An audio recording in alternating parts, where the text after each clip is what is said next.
Hey, before we drift away together tonight, I want you to know something simple and true. We're really glad you're here. You matter more than you think. Life gets loud, doesn't it? But this space, this quiet hour, it belongs entirely to you. You've done enough for today. You've been enough. Before we begin Marceline's 1,000-year story, tell us, where in the world are you watching from, and what time is it there? Now grab your coffee, settle your blanket, and let your heart loosen its edges. Because tonight, we'll wander through 1,000 years of love, memory, and music, all whispered softly, like dreams that never wanted to end. She was born in a night that never entirely ended. The sky above her small wooden house was soaked in lavender, half light and half dream, and the moon hung so close it looked as if someone had painted it with trembling fingers. No one remembered her first cry, not her mother, not her father, not even the wind that used to wander those hills, but the moon did. The moon remembered everything. Marceline used to stare at it from her window, her tiny hands pressed against the glass until her breath left soft clouds on it. She didn't know why she felt like she had seen it before, not just last night, but forever ago. In another life, maybe, or another dream. Even as a child, she felt time folding quietly around her, like the universe already knew she would live a very long time, and had started whispering early. Her mother used to hum lullabies that sounded like echoes from faraway seas. Sometimes Marceline would wake up in the middle of the night and find her mother sitting beside the window, the moonlight pouring over her like milk. "She's listening," her mother once said when Marceline asked why she looked out so often. "Who?" "The moon. She listens to us when no one else can." That night Marceline promised herself she'd learn to talk to it someday, not with words but with music, because even then she knew that songs could reach places speech could never touch. And so she began humming back to the moon, shy and uncertain, as if testing whether it really heard her.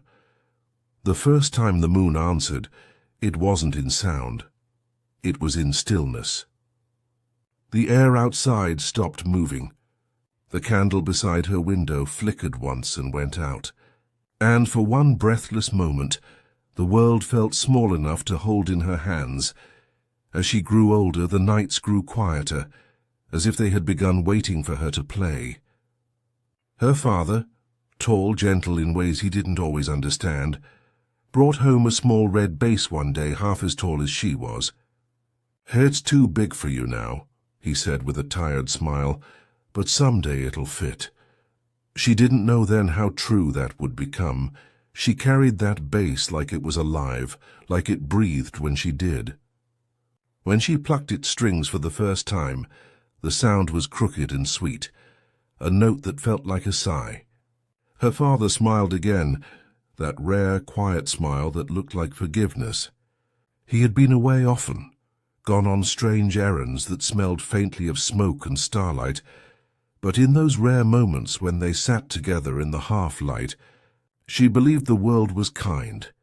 Time passed like soft rain on glass. Slowly, quietly, without asking permission. The little wooden house became emptier. The songs became her way of remembering what laughter once sounded like. Sometimes she'd close her eyes and imagine that her music was painting invisible trails between her and the moon, each note a silver thread, each melody a bridge back home. She didn't realize how lonely she had become until one evening. While tuning her bass, she heard something. A faint hum from the walls themselves. It wasn't wind. It wasn't memory. It was something older. It felt as though the world was humming back, as if every object that had known her, the chair, the cracked teacup, the floorboards, was gently remembering her too. That night, she dreamt she was standing in a silver field, where the moon touched the earth. A tall figure stood before her. Neither man nor woman, neither shadow nor light. "You've been singing for a long time," the figure said softly. "Do you remember why?" Marceline tried to answer, but her voice came out as music instead of words. The figure smiled. "Good," they whispered. "Keep singing. The world sleeps easier when you do." When she awoke, her hands smelled faintly of moonlight. She didn't tell anyone. She didn't need to. Some truths are too soft to survive being spoken aloud. Years would pass before she understood that she was not just remembering the moon, she was part of its memory too. Every night she sang, she left behind small echoes that drifted upward, becoming part of that pale glow. And somewhere in that shimmering light, her mother's laughter still lingered, like a note that refused to fade. Sometimes when the loneliness became too wide to name, she'd whisper to the empty air, "If you can hear me, I'm back."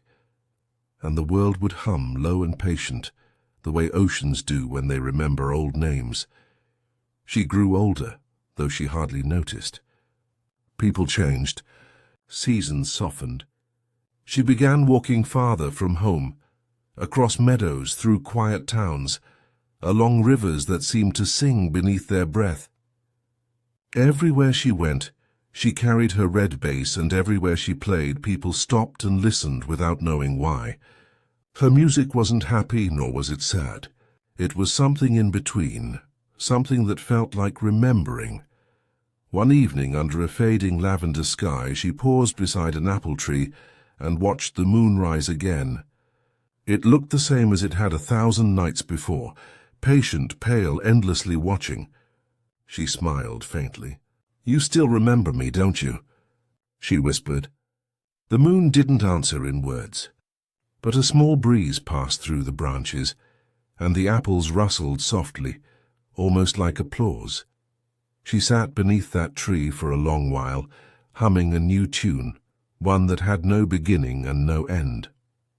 Somewhere in that song was the laughter of her mother, the silence of her father, and the voice of the moon, listening still, and as her eyelids grew heavy, and her breath fell into rhythm with the night. Marceline thought that maybe, just maybe, at remembering wasn't about holding on. Maybe it was about letting go softly, like a lullaby that fades but never truly ends. The wind curled around her one last time that night, carrying her music gently toward the stars. And somewhere, high above the lavender sky, the moon hummed back. The morning after she fell asleep beneath the apple tree, Marceline woke to the faint scent of dew and old bark. The grass around her was still cool, brushed by the passing of night. The moon was gone now, dissolved into daylight, but its memory still shimmered faintly in the air, like the echo of a note that refused to end. She didn't move for a while. There was peace in the way the world existed, without her needing to do anything at all. Birds murmuring softly, a bee whispering through clover, the sound of wind gently combing through the leaves above. Every sound seemed to carry a kind of remembering. The apple tree had grown old and bent, its roots coiling deep into the earth as if clutching at secrets. When she pressed her hand to its trunk, she felt a faint hum beneath the bark, as though the tree were breathing. It reminded her of the walls in her childhood home, the ones that used to hum back when she played her bass. She smiled quietly. Maybe the world wasn't filled with silence after all. Maybe silence was just the sound of everything listening. There were apples scattered around her, some bruised, some perfect, some already claimed by ants. She picked one up and rolled it in her palm. It felt warm, as if it had been dreaming in the sun. When she took a bite, the taste flooded her mind with fragments she didn't expect. Her mother's laughter, her father's hands, the moon's soft glow spilling across the floor. The memories weren't clear. They came like ripples across still water, fading before she could hold them. But they were enough. Sometimes, enough was all you needed to go on. For the next few days, Marceline stayed near that tree. She didn't know why. Perhaps because the air there felt kind, or because the quiet between dawn and dusk seemed to understand her. Each evening, as the sun dipped below the hills, she would take out her red bass and begin to play. The notes floated upward, threading through the branches, and the apples would sway slightly as if nodding along. People began to wander by.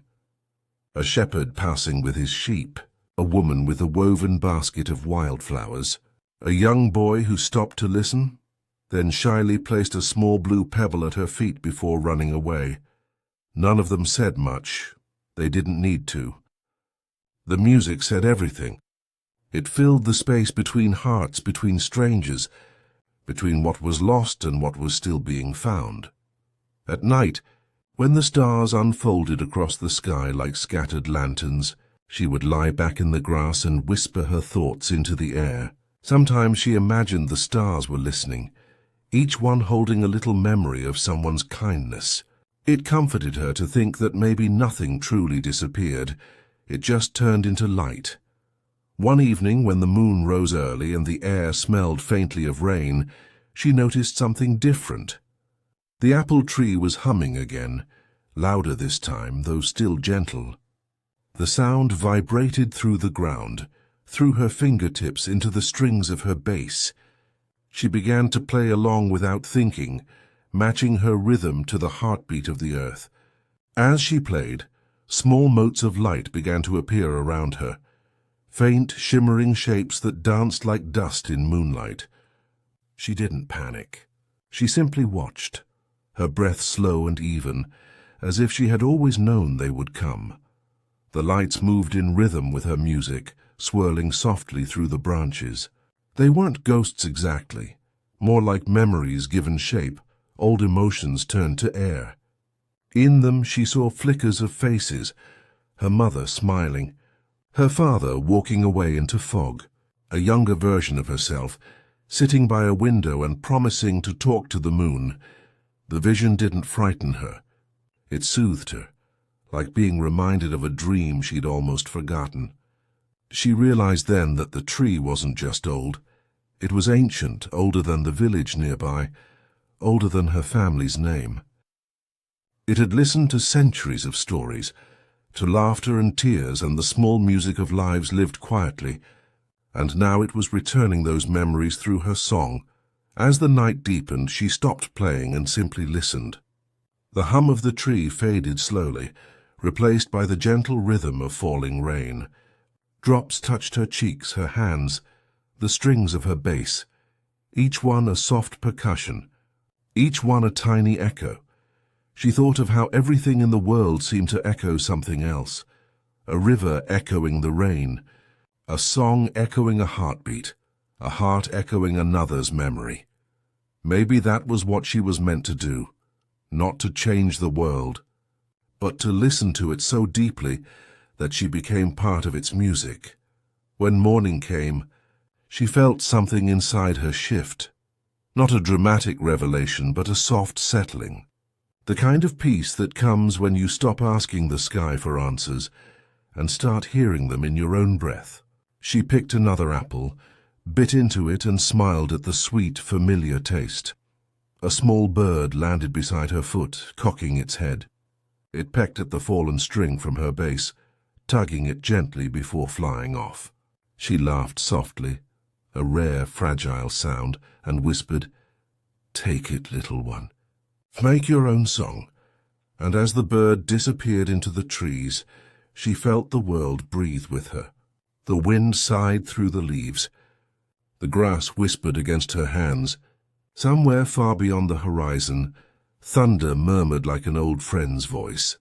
That night, before she fell asleep beneath the apple tree again, she looked up at the silver blue sky and spoke softly to the moon. "Thank you for remembering me," she said, "even when I forget myself." The moon shone brighter for a heartbeat, just long enough to make her wonder if it was answering back.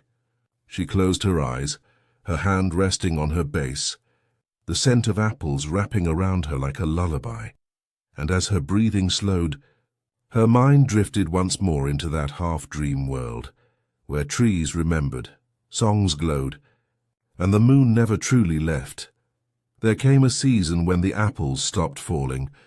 The wind grew still, and the air began to taste faintly of change, the kind that doesn't arrive all at once but lingers in the distance like a memory, deciding whether to return. Marceline felt it before she saw it. The world had shifted in some quiet way. She woke one morning to find her voice gone. At first she thought it was sleep. Her lips moved, but no sound came.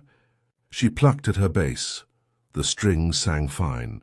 But her hum, her whisper, her little tunes that kept her company each dawn, they were missing. It wasn't silence that frightened her. It was absence. Silence at least was something, but absence felt like forgetting. For 3 days she stayed beneath the apple tree, trying to hum the moon awake again, but the sound inside her chest was gone. She could feel it, like a river that still remembered its flow but couldn't find the ocean. Even the wind seemed to hush around her, out of sympathy. On the 4th night, when the stars spread thin and low, she heard something else instead, faint footsteps on the grass. A boy, no older than she once had been, carrying a small lantern. Its flame flickered, weak and nervous, like it wasn't sure it belonged in the dark. He stopped a few feet away and said, "I've been following your songs, but they're gone now." His voice was steady, though his eyes looked unsure. She tried to answer, but her throat offered only air. The boy frowned, then crouched down beside her. He placed the lantern on the ground and whispered, "Maybe the tree took them." He said it the way children say things that feel true even when they aren't logical. Marceline tilted her head, curious. The boy smiled faintly. "My grandmother says trees keep secrets. Maybe yours wanted to borrow your songs." She wanted to laugh, but instead she reached for her bass. The wood was cool beneath her fingers, almost damp from the night air. She strummed softly, and though her voice still failed, the sound carried a deep, round alive. The boy closed his eyes. "It still sounds like you," he said. For a while they sat together beneath the branches. The wind began again, gentle, cautious, carrying the faint hum of something almost familiar. It wasn't her song exactly. It was older, slower, half asleep. The boy leaned closer to the trunk, pressing his ear to the bark. "It's humming," he whispered. "It really is." Marceline touched the trunk too. She could feel it, a low, trembling rhythm beneath the bark, like the heartbeat of a memory. The tree hadn't stolen her song. It had kept it safe. As the night deepened, she closed her eyes and listened harder, letting the hum wash through her. It rose and fell like breathing, shaping something within her chest. Not her old melody, but something new growing in its place. And for the first time in days, her mind went quiet, not empty but calm. When she opened her eyes again, the boy had fallen asleep beside the lantern, his hand resting near her base. She smiled softly, feeling something inside her settle. A small steady peace like the one she used to feel when her mother's songs drifted through the house at night. She stayed awake until dawn. The stars faded, the lantern dimmed, and the boy stirred awake. He blinked at her and said, "Did you find it?" Marceline nodded slowly. Then she pointed upward, toward the moon, pale and thin in the morning sky. He smiled sleepily. "You think she's been keeping it for you?"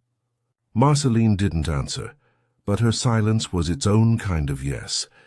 The boy left soon after, walking down the misty field, his small lantern still glowing faintly. When he was gone, Marceline lifted her bass and strummed again.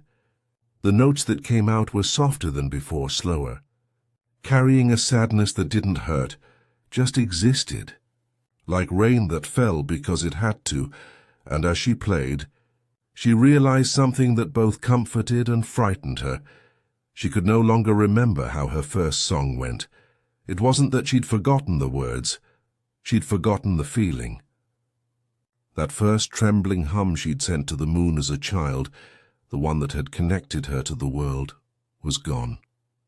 But in its place was this new sound, a gentler, more human, more tired perhaps, but filled with quiet wisdom. Sometimes forgetting is how we make room to grow again. For the next few weeks, she let her new melody lead her away from the apple tree. The seasons were changing, and the world beyond the hill was calling softly. Not urgently, but like an old friend asking her to visit. Everywhere she went, she carried the memory of that lost song. It followed her not as music, but as rhythm. The way her footsteps matched her heartbeat, the way her breath fell into the pattern of the wind. She reached the edge of a river one evening, its surface trembling with reflected stars. Kneeling, she dipped her fingers into the cool water, and the ripples shimmered outward, echoing her movement. It reminded her of the boy's words, how trees keep secrets, how water remembers faces.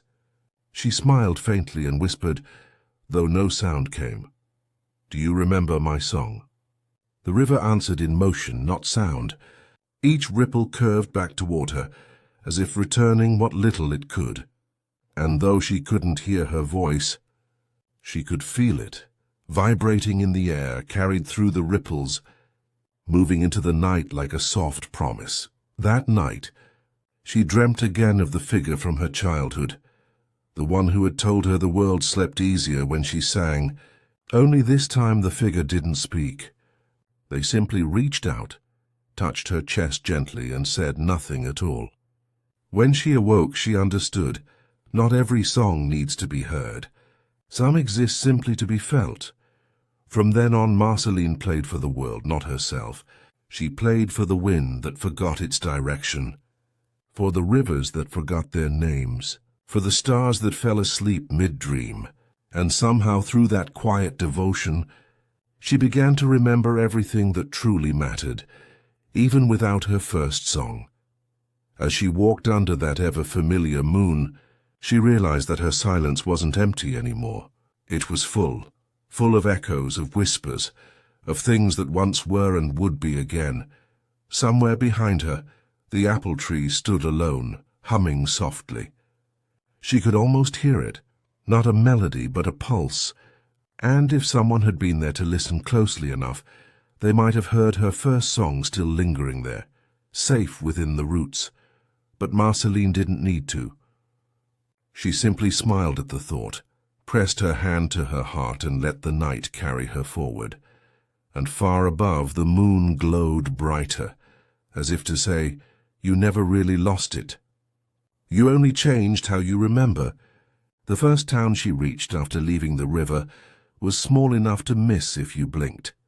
A single road wound through its center like a quiet thought, lined with crooked lanterns that flickered even in daylight. They were old, those lanterns, fed not by fire but by a strange pale glow that pulsed gently, like breathing. Locals called it ghost light.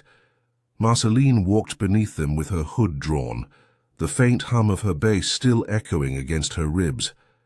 Every few steps, she caught her reflection in a window, blurred, colorless, and slightly translucent. She looked the same, yet not quite. Time was starting to stretch differently around her. At the end of the street stood a tea house, small, wooden, with paper walls stained the color of amber.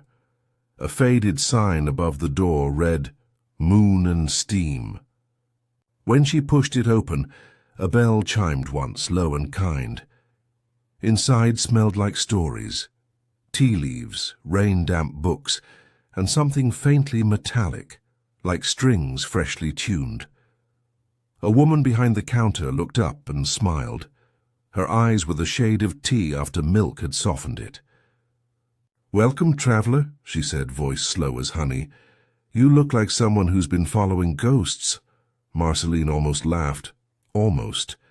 Instead, she nodded and found a seat near the window. The woman poured tea into 2 cups without asking, then joined her. The cup was warm, its surface swirling with faint ribbons of light that glowed and faded. "Ghost light," the woman said, noticing her gaze. "A bit of it seeps into everything here, makes the nights less lonely." Marceline took a sip. It tasted like warmth remembered. Not sweetness, not bitterness, but comfort. For a moment she thought she heard faint music within the steam, like her own lost melody drifting home. The woman leaned forward. "People come here to talk to their memories," she said. "The lights help.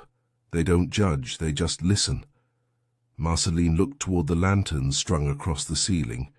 Each one glowed softly, their light trembling like sighs. She whispered, "Do they ever answer?" "Not in words," the woman said, "but sometimes they flicker when they recognize a name." They sat in quiet for a long time, sipping tea that glowed in the dim.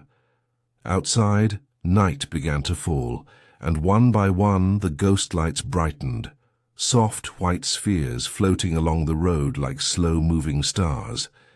Marceline felt something inside her loosen. She reached for her bass. The woman smiled knowingly. "Music always wakes them," she said, so Marceline played. The sound filled the little room, round, low, peaceful, each note unfurled like steam from the teacup, rising toward the lanterns above. They flickered in answer, their light pulsing to her rhythm. The woman closed her eyes, hands resting on her cup. "You've been lonely a long time," she murmured. "I can hear it in the way you leave space between notes." Marceline paused, startled by the softness of truth. Then she smiled faintly, almost apologetic. "Lonely isn't always empty," she whispered. The woman nodded. "No, sometimes it's just room for light to come in." They played and poured and listened until the moon was high. Outside, a few villagers gathered quietly near the windows, drawn by the sound. No one spoke. They simply stood there, letting the music carry through them. In that shared silence, Marceline felt her voice again, not as sound, but as presence. When she finally stopped, the room seemed to breathe out. The lanterns dimmed slowly, their ghost light settling like snow. The woman reached for her own cup, now empty, and said, "That song, did you write it?" Marceline hesitated.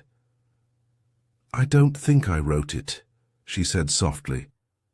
"I think it wrote me," the woman smiled, the kind of smile that forgives time. "Then keep letting it. The world remembers itself through people like you."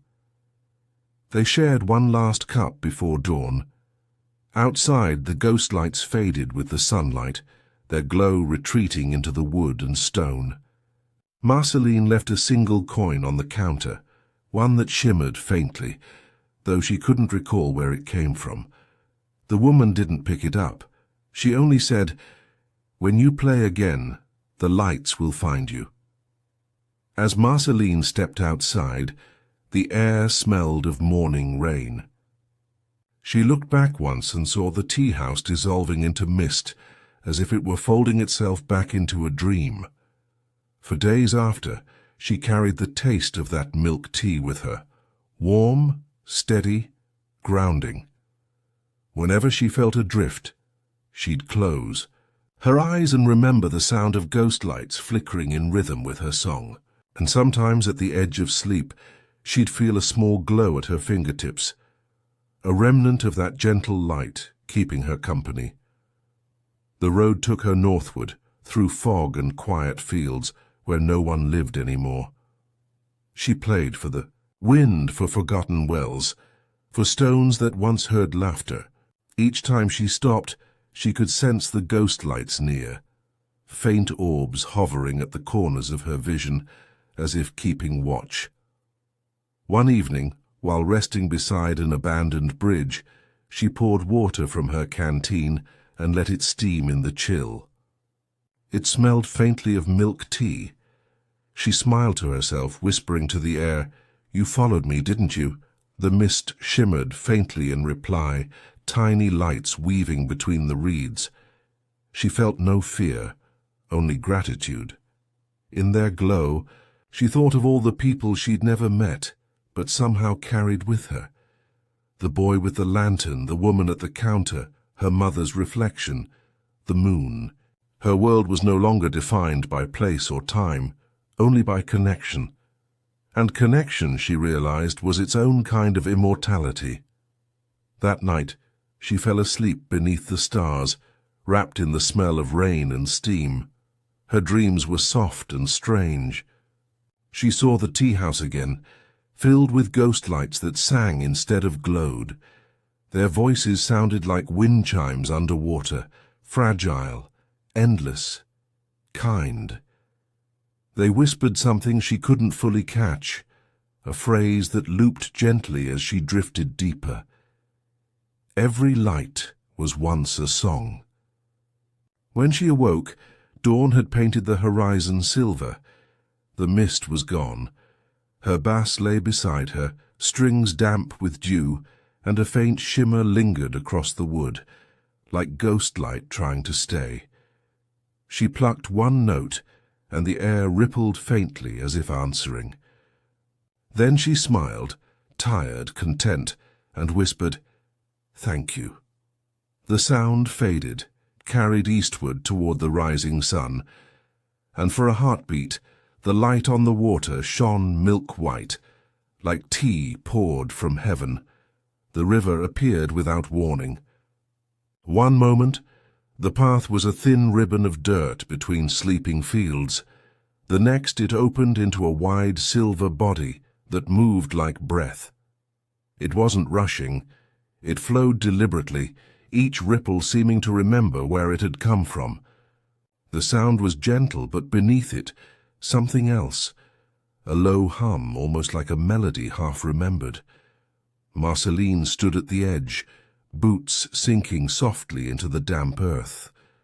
The morning air was blue with fog, and the water carried reflections of everything it passed, trees, sky, even ghosts of clouds.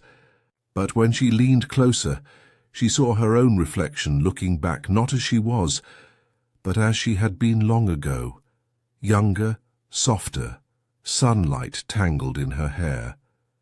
She blinked once and the image rippled away. The ghost lights from the tea town had followed her again, faint orbs hovering near the reeds. They drifted lazily as though listening. She ran her fingers through the current and whispered, "Do you remember me?" The river answered with a soft, drawn-out tone, one that swelled and broke into smaller notes like water laughing quietly. The sound stirred something deep within her. It was familiar. Not the words, not the tune, but the feeling. That ache of recognition you can't quite name. She sat by the shore and let the sound wash through her. The melody grew clearer as the fog began to lift. It wasn't random. It was singing.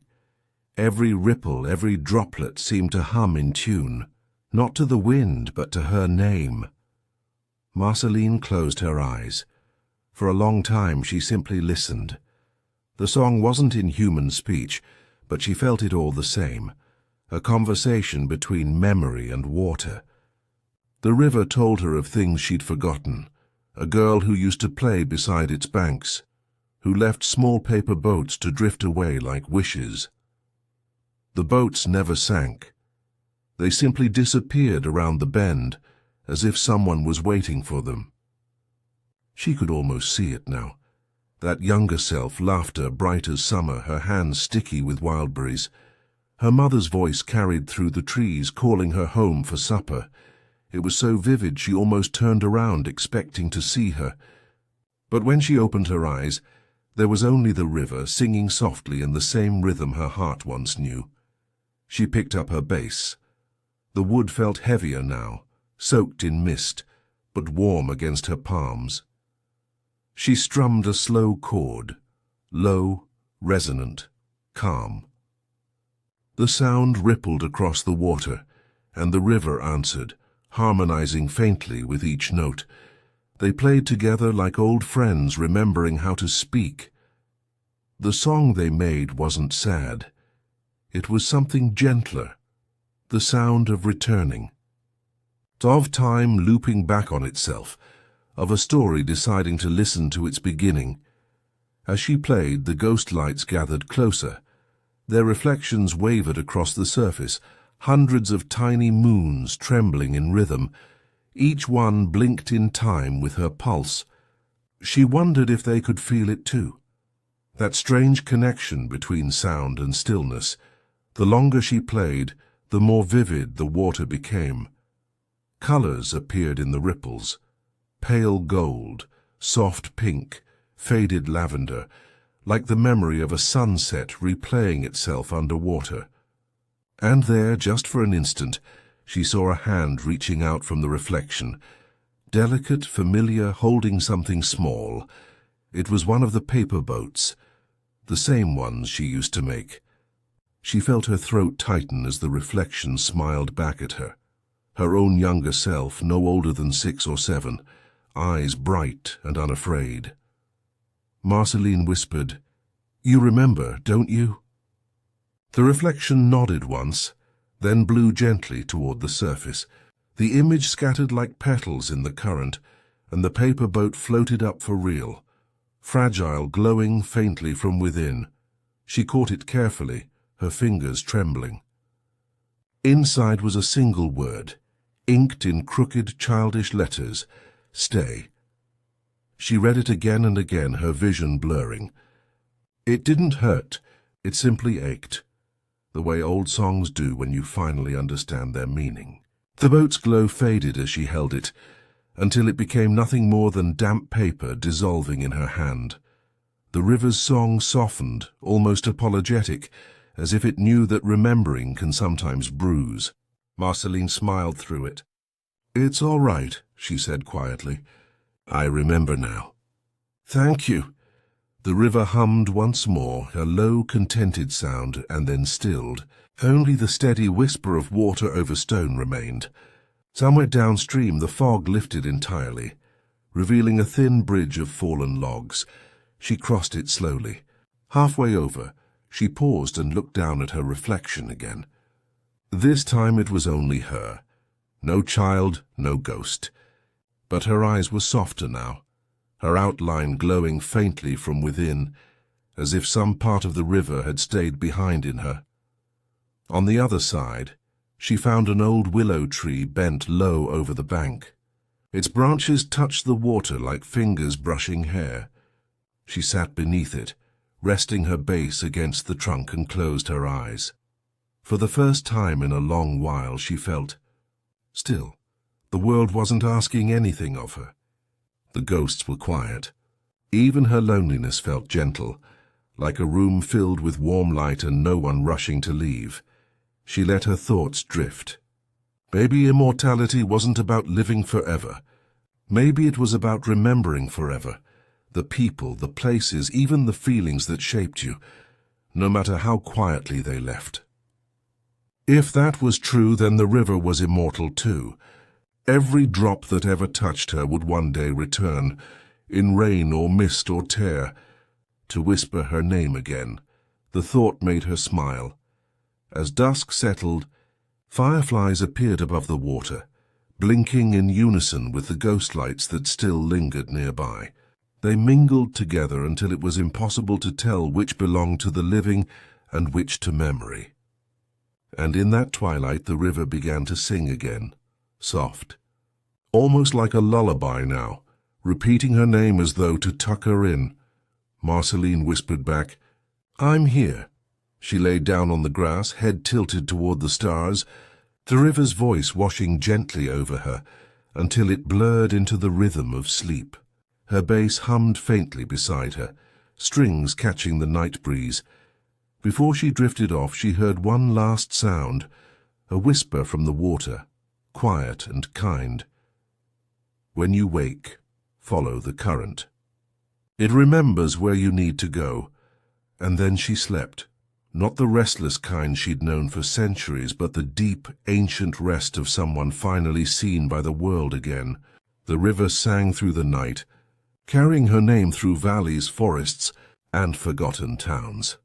A song too soft for anyone else to hear, but strong enough to make the stars tremble in their sleep.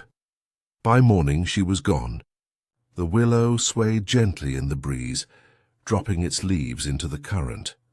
Each one glowed faintly before drifting downstream, small, golden, like letters in a language only the moon could read. And far away, as dawn broke over distant hills, the sound of a single note echoed across the horizon, low, warm, and familiar. It was the river still singing her name, and if you listened closely, you could almost hear her humming back. Morning came the way a sigh leaves the body, softly, without asking for notice. Mist still clung to the willow branches where Marceline had slept. When she stirred, the world seemed to hum beneath her, the river still murmuring in its sleep. The sound was low and comforting, like a mother still half dreaming a lullaby. She followed the current east until the trees thinned and sunlight spilled across the fields. It wasn't a sharp light. It had the warmth of bread cooling on a window, the patience of old songs sung slowly. Somewhere in that hush a melody floated on the air. Not the river's tune this time, but a whistle, clear, steady, unhurried. At the edge of a small meadow she saw him, a boy with hair the color of wheat before harvest, sitting on a wooden fence, swinging his bare feet over the side. Beside him, a pot of jam glowed in the sun like a jar of morning itself. He was humming as though the world had always been kind to him. When he noticed her, he didn't startle. He smiled, easy and open. "You look like you've walked through half the dawn," he said. "Maybe I have," Marceline answered. "Do you always whistle to the sunrise?" He shrugged. "Only when it listens." There was something disarming about him. No edges, no hurry. The air around him seemed slower, golden, safe. She felt, for reasons she couldn't explain, that she could sit down without needing to be anyone else. So she did. He offered her a slice of toast from a small basket. "Made it myself," he said, proud but quiet. "It tastes best when you forget you're supposed to be anywhere else." She smiled, biting into it. It did taste like Sunday mornings, sweet, simple, a little soft at the edges. They sat for a while without speaking, watching light travel through the meadow grass. It was the kind of silence that doesn't need filling, the kind that feels like music left open at the end of a song. Finally he asked, "Where are you going?" Marceline thought for a moment. "I'm not sure. Maybe wherever the songs are hiding." "That's a good place to start," he said. "Most people chase answers. You chase melodies," she studied him. He couldn't have been more than 16, but there was something ancient in the way he rested his hands. No tension, no pretending. "Who taught you to listen like that?" she asked. He looked toward the horizon. "My grandmother. She said the sun doesn't rise for everyone at once. You have to meet it halfway." They walked together through the tall grass, dew brushing against their legs. Every few steps he would stop, close his eyes and tilt his head as though catching a sound too small for anyone else to hear. Sometimes he'd smile for no reason, as if the wind had told him a secret. She found herself smiling too. They came upon an abandoned chapel near the field's edge. Its roof had half collapsed, but inside dust floated like slow snow. A broken piano leaned against the wall.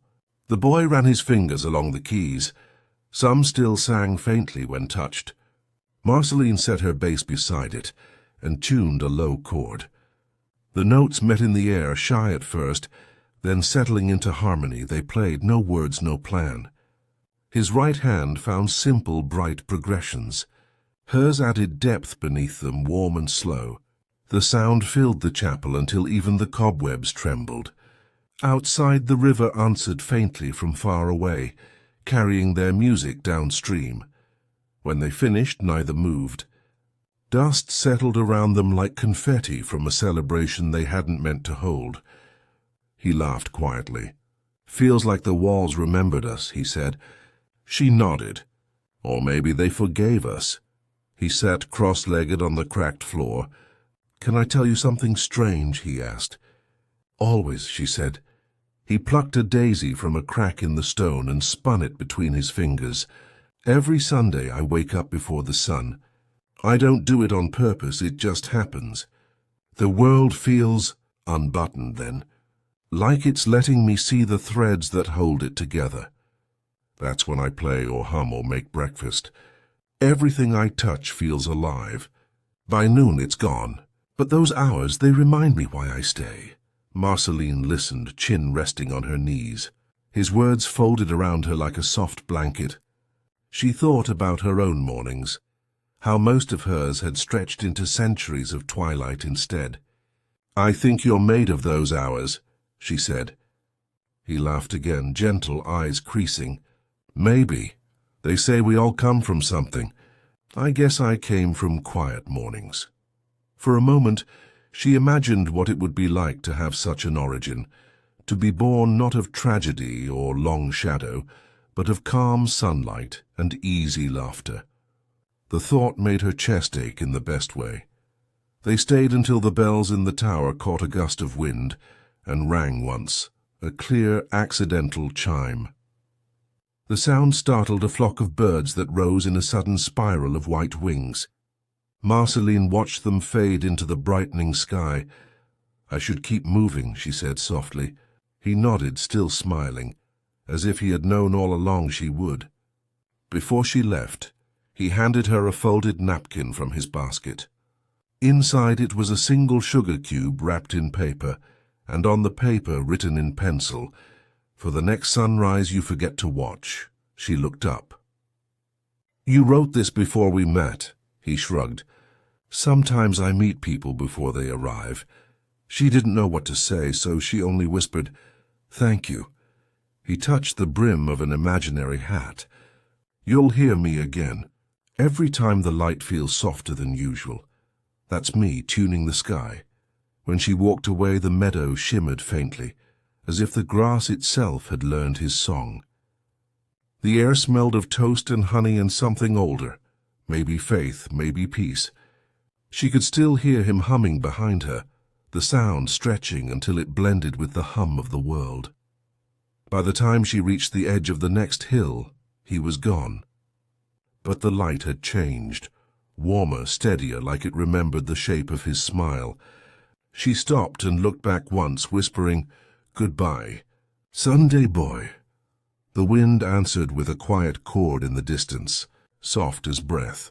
That night, when she made camp by the river again, she placed the sugar cube on a flat stone beside her. Moonlight touched it gently, turning it into a small prism of morning. She didn't eat it. She only watched it melt slowly under the dew, disappearing like the hours he came from. Before closing her eyes, she said, almost to the stars, "Maybe we're all made of something simple. The smell of toast, the sound of rivers, the songs we leave behind." The night murmured back in approval. And somewhere beyond the horizon, the boy began to whistle again, low, patient, endless. It wasn't a song meant to wake anyone. It was meant to keep them dreaming. Marceline fell asleep, smiling, her bass leaning against a stone, strings whispering faintly in the breeze. The last thought she had before sleep took her was that kindness sometimes wears the shape of a sunrise, and that even after 1,000 years, she could still learn what warmth feels like. The night didn't fall all at once. It folded itself over the meadow like a blanket being drawn to the chin. Marceline lay where the grass met the stone, her eyes half open to a sky that kept trading stars with the river below. The sugar cube she had left beside her glimmered faintly, as if holding on to the last of the boy's warmth.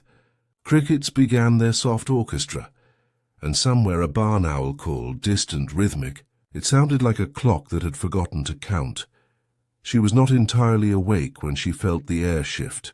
The breeze moved differently, slower, more deliberate, carrying with it scents of cedar and smoke. The ghosts of the field stirred, not the kind that frighten, but the ones made from memories too light to stay put. They drifted over her like bits of dandelion fluff. Each one whispered a word as it passed, names, laughter, promises, things people lose without noticing. Her body grew heavier, yet her thoughts loosened. Sleep came to her not as a curtain but as a tide. When she closed her eyes, the world tilted and she felt herself slide gently into the river of dream. The current there was black glass. Stars floated in it, glowing from beneath instead of above. When she stepped into the water, it was warm. Ripples spread outward, and with each ripple scenes unfolded. Tiny, silent plays that lasted only a breath. She saw the boy of morning light pouring honey into a jar that never filled. She saw the willow bending lower, its branches touching its own reflection, as if checking for a pulse.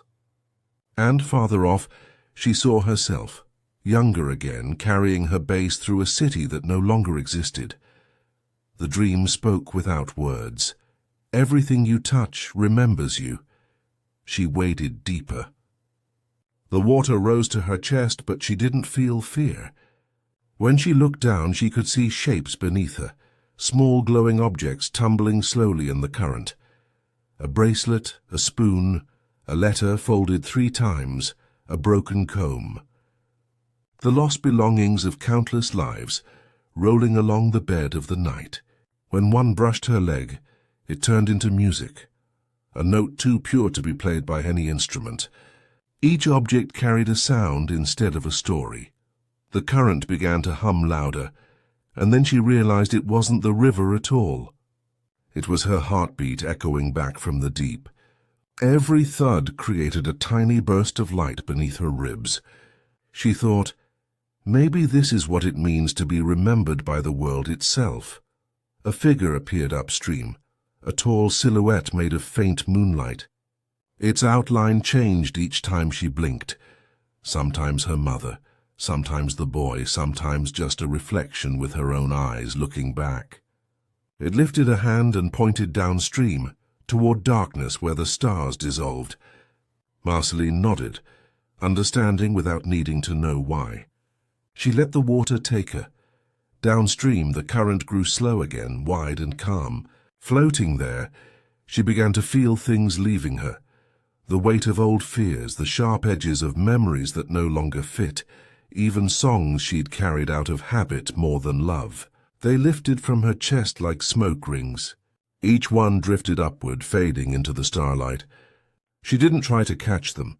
For a long time she simply floated. It felt like forgiveness, not the kind given by another person, but the quiet kind the night gives to everything that finally stops struggling. Then a voice, not loud, not close, whispered her name from nowhere and everywhere. Marceline, she turned her head. On the far bank stood a small lantern. Its flame flickered blue, the same color as the river's first song. She waded toward it, her dress trailing light behind her. When she reached the bank, she found the lantern resting atop a stone engraved with spirals. Inside its glass, the flame swayed in rhythm with her breathing. A note was tied to its handle. She opened it carefully. The handwriting was shaky but familiar, the same childish script she had seen on the paper boat. Stay. But now, underneath that single word, new letters had appeared, glowing faintly. Until you're ready to go, she smiled. The night, it seemed, had rewritten her past in kindness. As she sat beside the lantern, the dream began to unravel like silk. The stars rose out of the river, returning to their rightful places in the sky. The current stilled. Dawn was preparing to arrive. Marceline closed her eyes and breathed in the scent of the coming morning, grass, dew, and something faintly like sugar melting. When she woke, the lantern was gone. Only the faint circle of its warmth remained in the grass, a perfect imprint of light. Her base leaned against the stone, strings humming quietly in the early wind. The sugar cube had vanished too, leaving only a small wet mark shaped like a heart. She sat up slowly. Birdsong filled the air, hesitant at first, then steady. The sky had turned the pale blue of worn denim.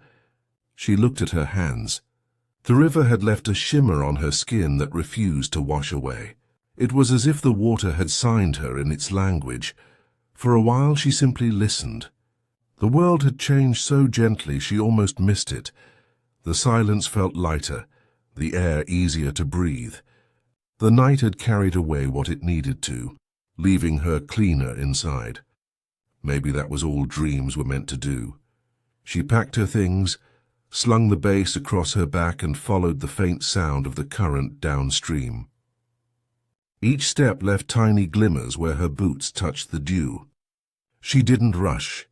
She felt no need to arrive anywhere. The road itself felt alive now, humming underfoot like a string waiting to be plucked.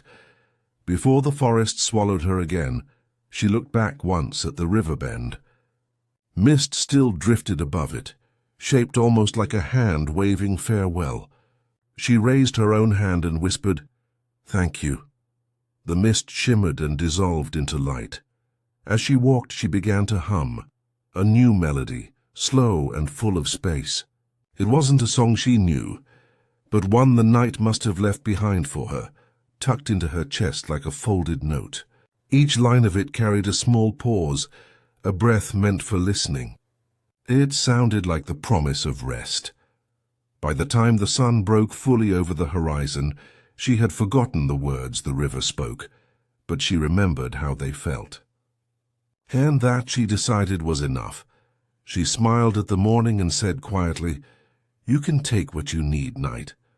I'll make more of me tomorrow."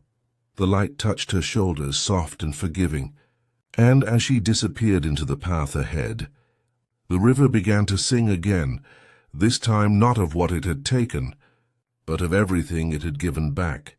There are sounds that never quite leave us, even when their source has long vanished.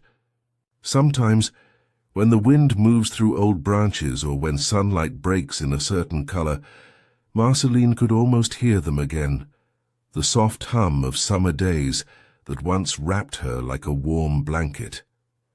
The laughter of a boy who swore he could taste sunlight on his tongue. The hush of twilight cicadas. And somewhere in between it all, the echo of her own voice, younger, unbroken, caught in a moment that refused to end. Years had passed since the night by the river.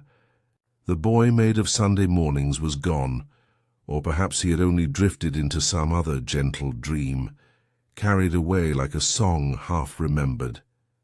Marceline had grown quieter since then. Not sad, not lonely, just softened, like river stones after years of slow water.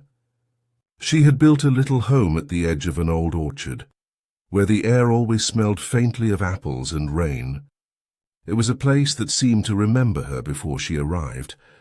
In the mornings, she'd open her windows to the golden hum of bees and let the light spill onto her floorboards like melted honey. The world was slower here, every sound round and unhurried. The creak of the porch, the sigh of curtains, the distant laughter of children who might as well have been memories themselves. Sometimes she'd hum under her breath without realizing it, a fragment of an old tune, a melody no one had taught her, but that she somehow knew by heart. And in those hums lived the summers she had forgotten.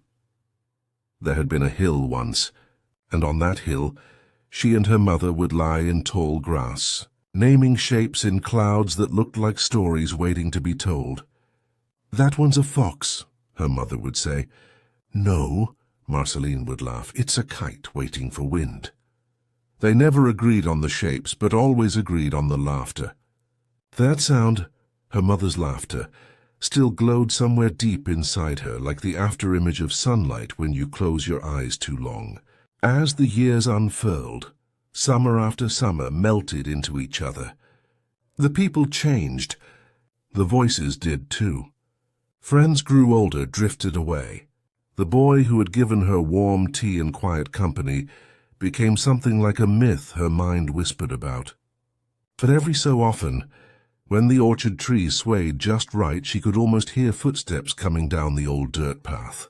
Her heart would pause, not in hope, not in ache, but in that still, perfect space where memory and dream briefly meet. One evening, while folding old letters by candlelight, She found a pressed flower tucked between the pages, dry, fragile, color faded. She couldn't remember who had placed it there or when, but she could smell the ghost of its scent. It smelled like sunlight and grass and the way her name used to sound when said softly. And in that moment she realized something. Memories are not meant to stay clear. They blur so that they can belong to everyone who remembers them. She smiled, whispering to the quiet room, "Maybe that's how summer survives." Not in days, but in echoes. Outside, the world had taken on the soft blue of twilight. The sky was neither day nor night. It was the color of in-between. Fireflies flickered like tiny hearts, beating out a rhythm that only stillness could hear. Marceline stepped out barefoot onto the porch, letting the cool wood kiss her feet. Somewhere an owl began to hum a low, patient tune, and for a moment it felt like the earth itself was breathing with her. She sat there until the stars arrived one by one, unhurried, half asleep, as if even they had forgotten what shining once meant. Her thoughts drifted with them, through past summers and future dreams, through everything and nothing all at once. She remembered lemonade so sweet it made her laugh, the scent of her father's worn coat, the feeling of grass stains on her knees, the lull of rain falling against tin roofs. Each memory rose like a soft tide, touched her heart and fell away again. A warmth stirred in her chest, not sorrow, not longing, just a tender ache of understanding. That life was not meant to be kept. It was meant to be felt, like music fading into silence. She whispered to the night, "If you forget something beautiful, it doesn't mean it's gone. It just means it became part of you." The night listened as it always did. Somewhere far off she thought she heard a familiar tune, faint and delicate, the melody of a song once played by the river. It might have been her imagination, or it might have been the boy still somewhere out there humming her to sleep. Marceline smiled at the thought. The stars above her seemed to hum in harmony, and the wind brushed her hair as though remembering.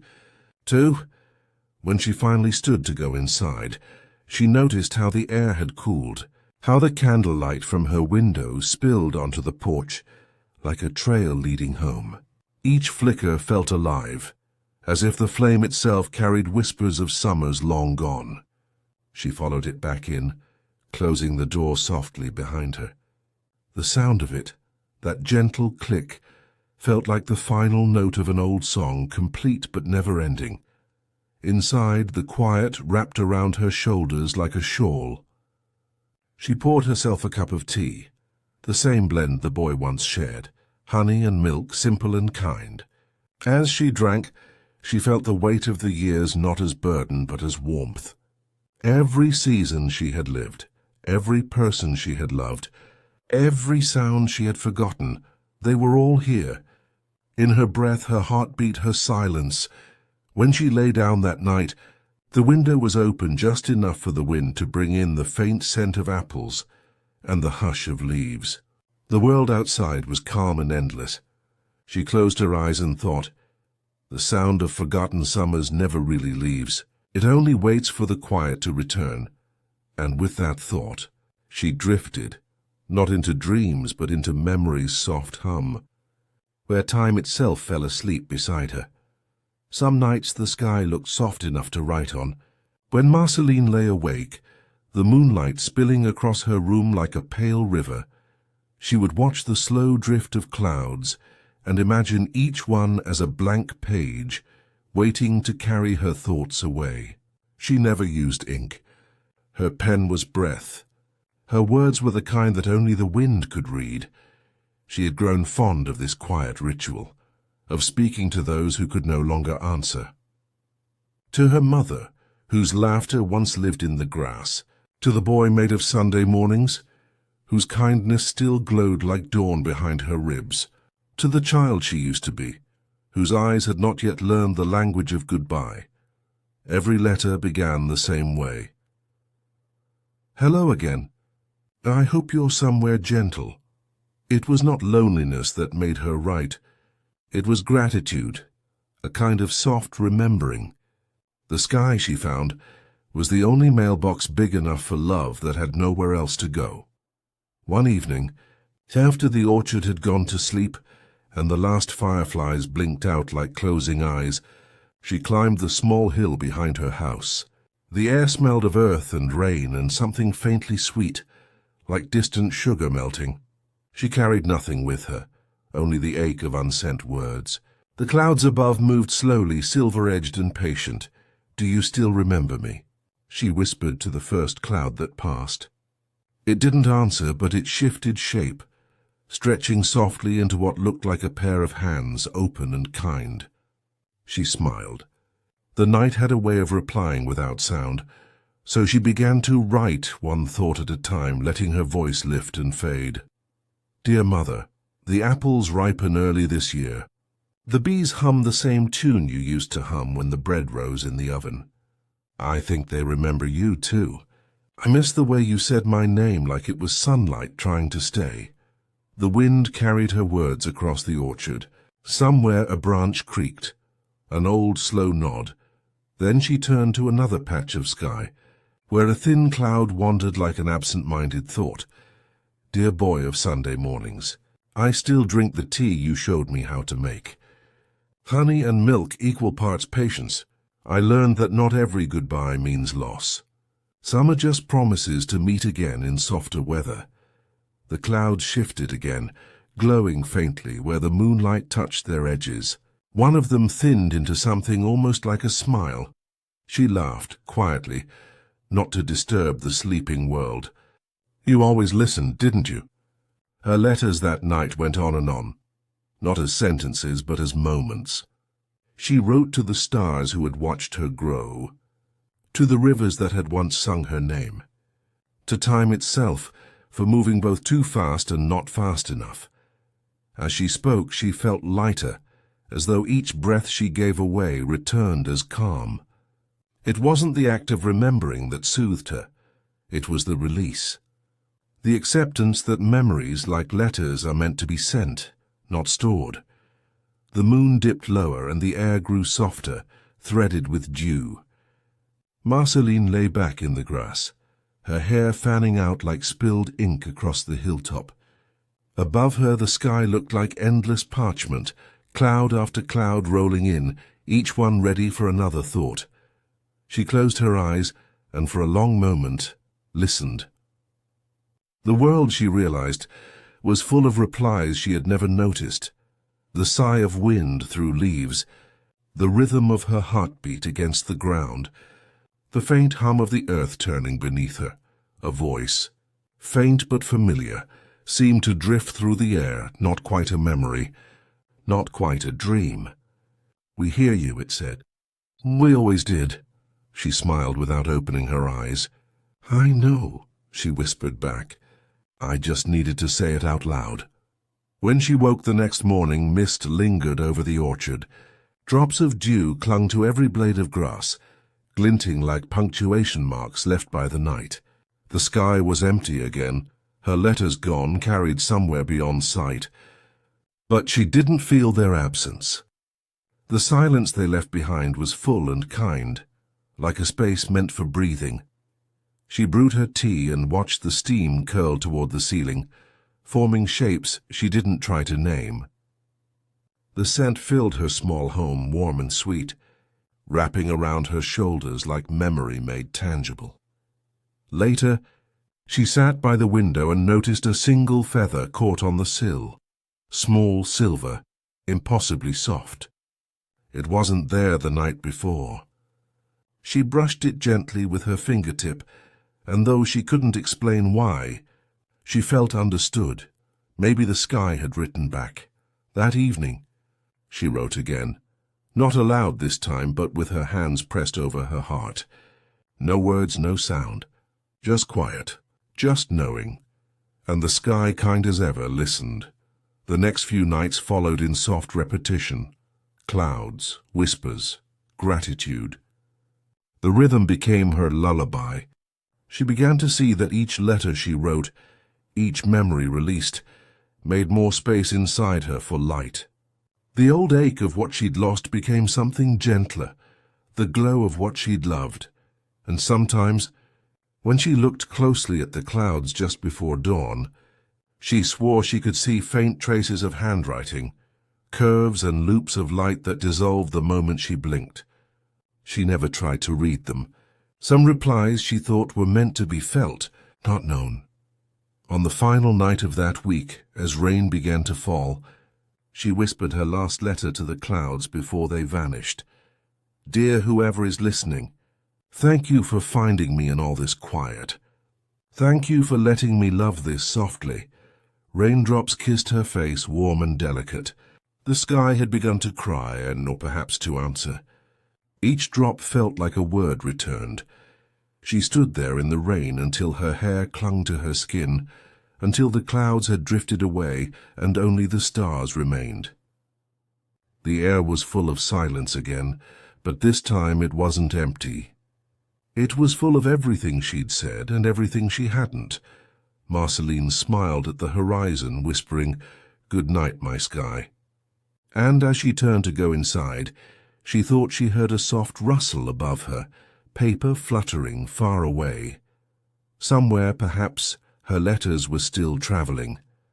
Maybe they always would be. The first drops arrived like polite visitors. They tapped on the roof of Marceline's little house, testing its patience, then settled into rhythm. Soft, steady, forgiving. The orchard blurred behind the curtain of water, each tree turning into a watercolor of green and silver. Inside, the air smelled of rain and dust and something faintly floral, the ghost of summer drifting through the open window. Her house had a secret. When it rained just right, when the clouds were heavy but kind, the beams inside would hum. Not loudly, never enough to wake the neighbors, but with a tone so low and warm it felt more like breath than sound. Marceline had discovered it by accident one stormy afternoon years ago. She had been reading by the fire when she felt the faint vibration beneath her feet. At first she thought it was thunder, but then she realized the timbre matched her heartbeat. Since then, she had loved the rain not for its cleansing but for its song. Tonight the hum began again, slow as a lullaby.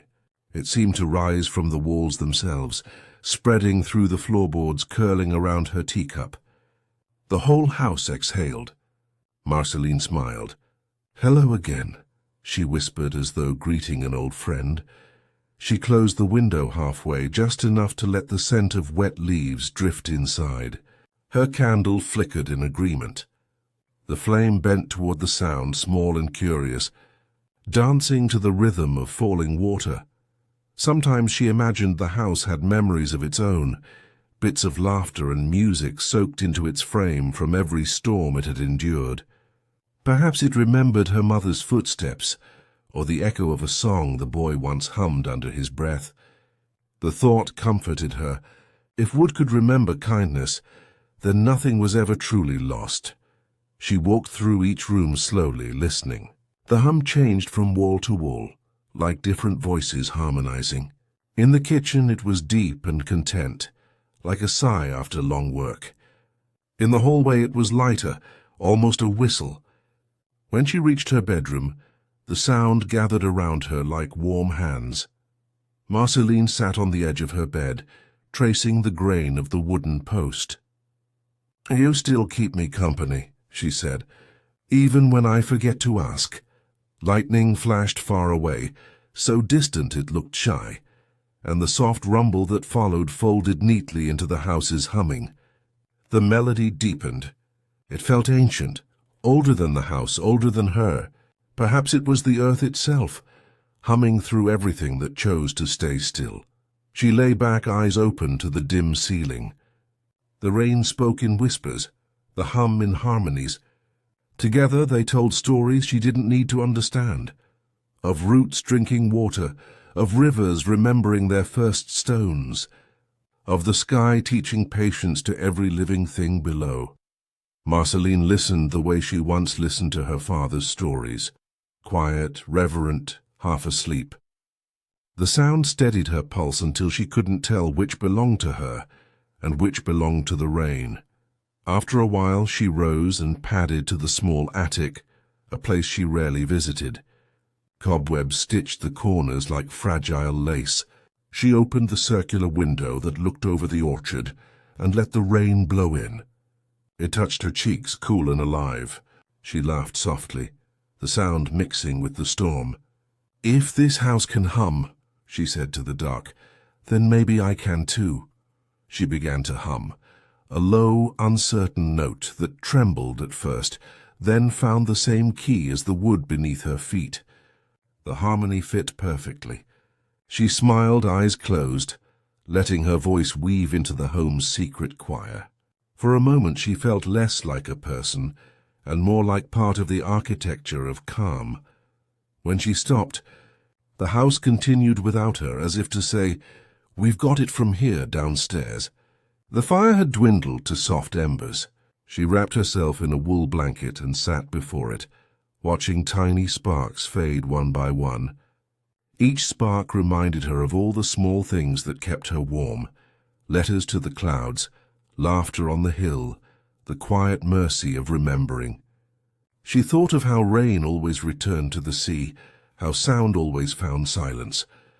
Outside, a faint glow passed between the trees, a lantern carried by someone walking the road. She wondered who still travelled on such nights. The figure paused near her gate, but did not knock. The light bobbed once, twice, then moved on. For a moment she imagined it was the boy, grown older, still wandering. Then she smiled and let the idea drift away. Some stories are more beautiful when left uncertain. Hours later, the storm began to tire.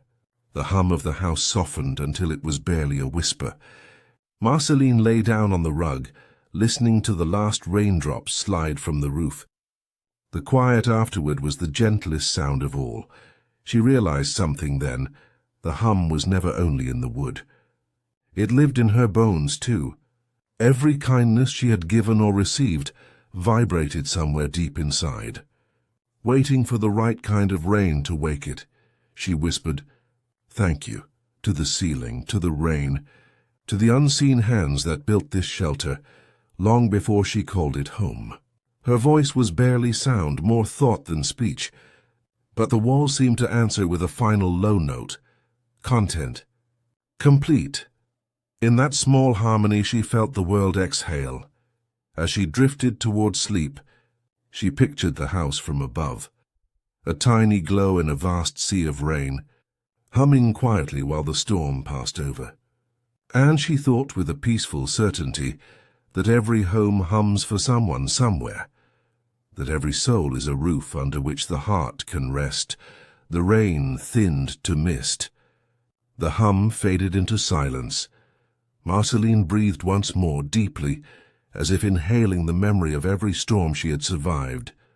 Then she smiled, her whisper almost lost in the stillness. "Sleep well, little house." And outside the orchard shimmered with the soft light of renewal. The world, freshly washed, held its breath. The next morning dawned with air so clean it seemed newly invented.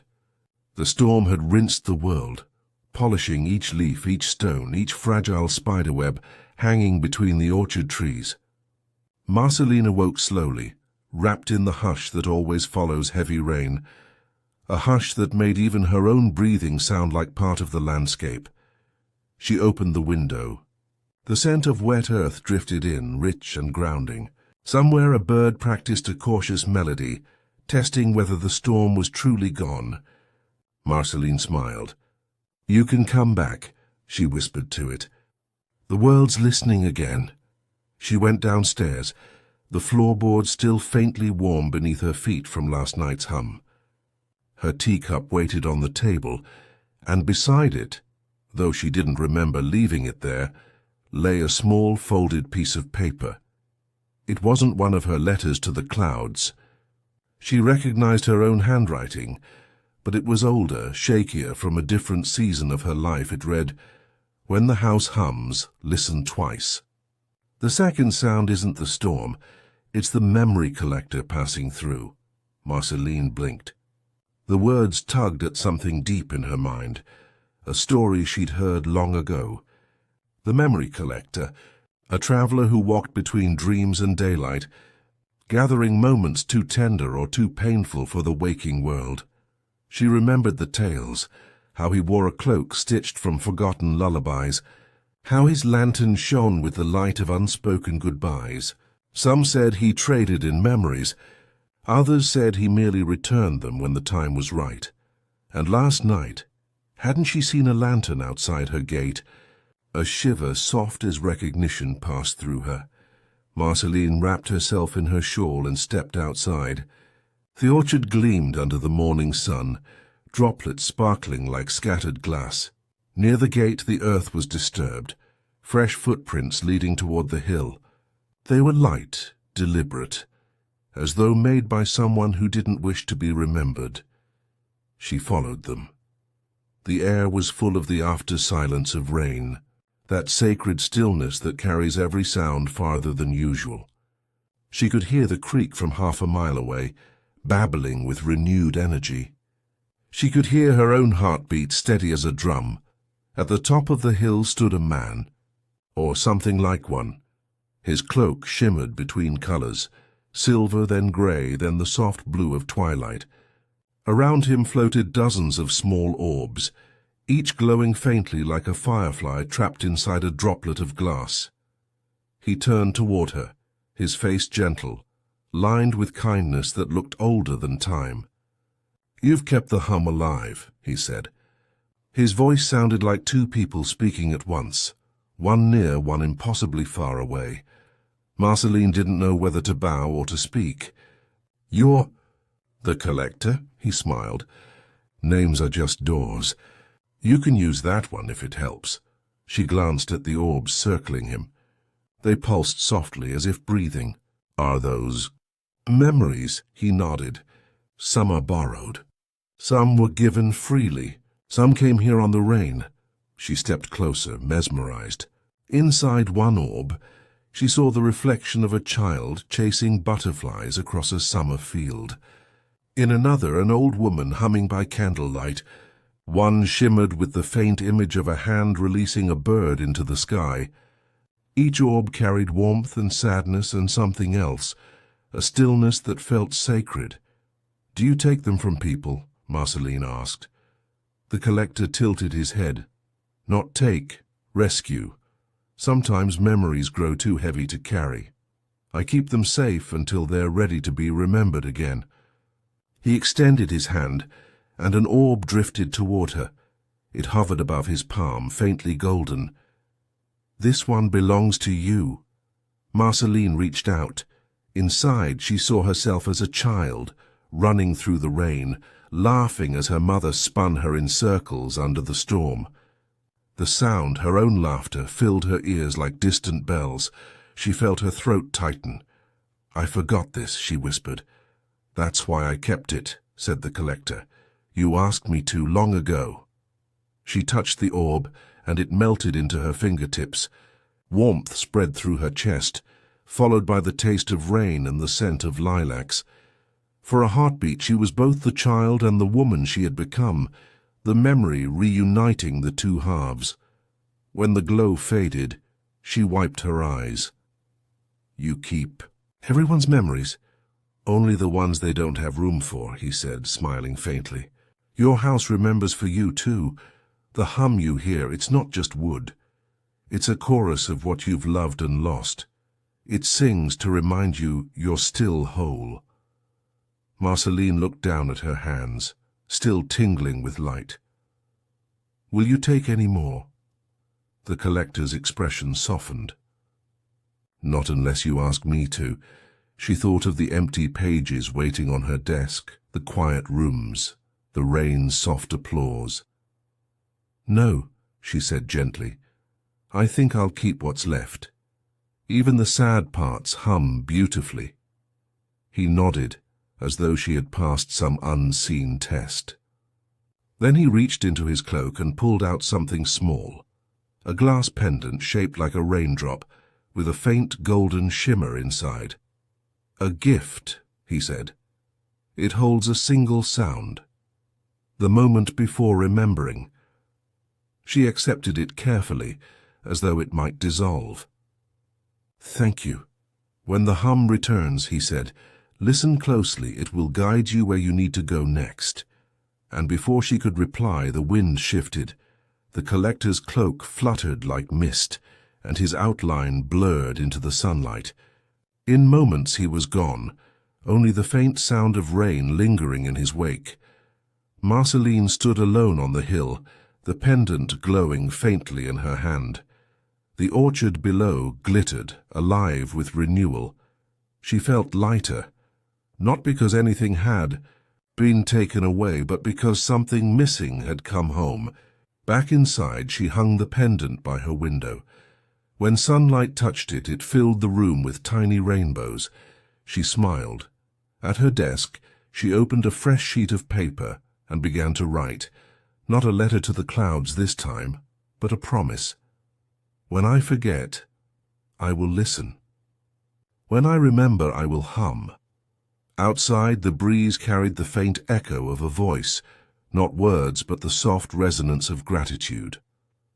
The house sighed contentedly, its beams vibrating with the memory of rain.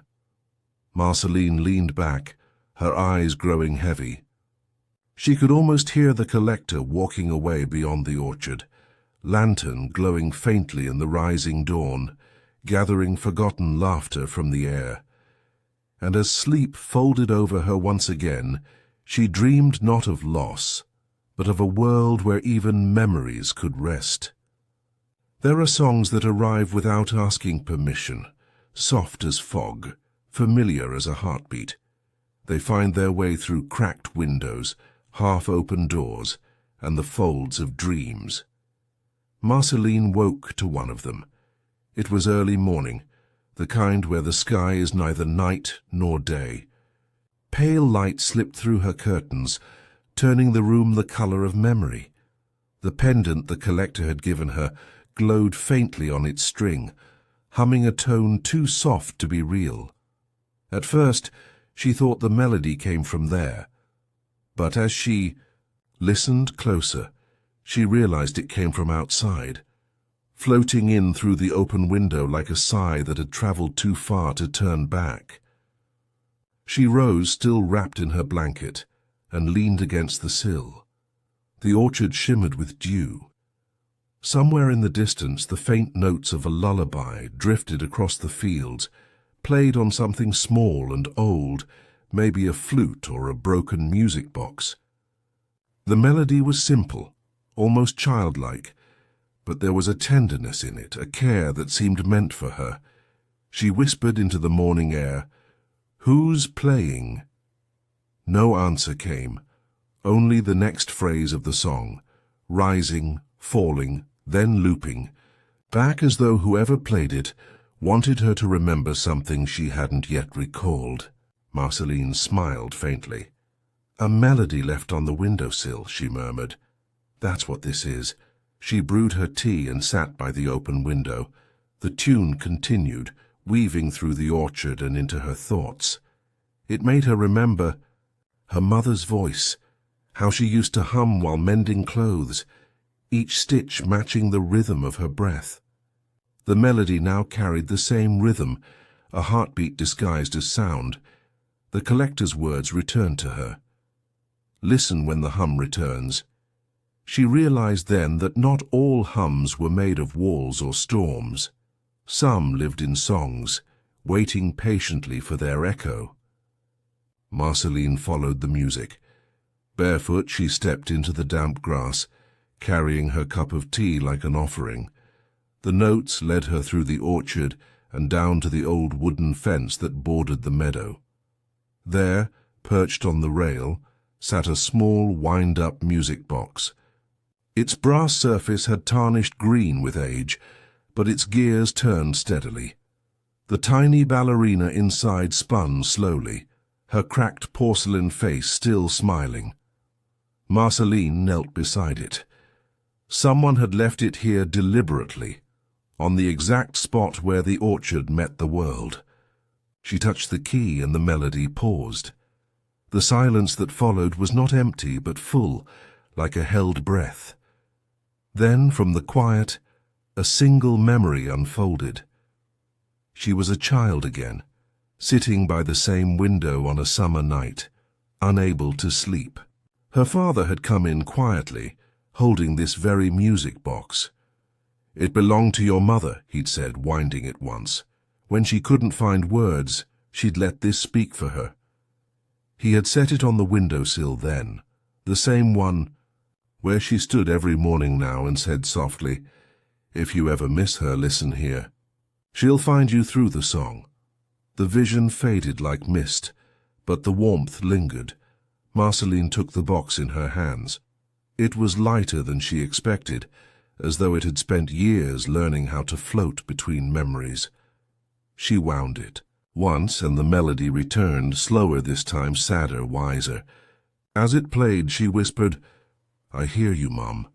The breeze shifted, brushing against her cheek like a hand she almost recognized. A tear slipped down, but it didn't sting. It cooled her face like rain. She carried the music box back to her window and placed it beside the pendant. For a long time she watched them both. The soft golden shimmer of the pendant, the delicate turning of the ballerina. Together they made the room hum with quiet gratitude. The hours passed unnoticed. Birds came and went. The day leaned lazily toward afternoon. And the melody somehow kept playing, though she never wound it again.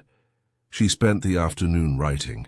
Her letters, once full of longing, now became gentle thank yous to the people and moments that shaped her, to the orchard, for teaching me patience, to the rain, for always washing away my fear of beginnings, to the collector, for reminding me that even forgotten things wait kindly to be found.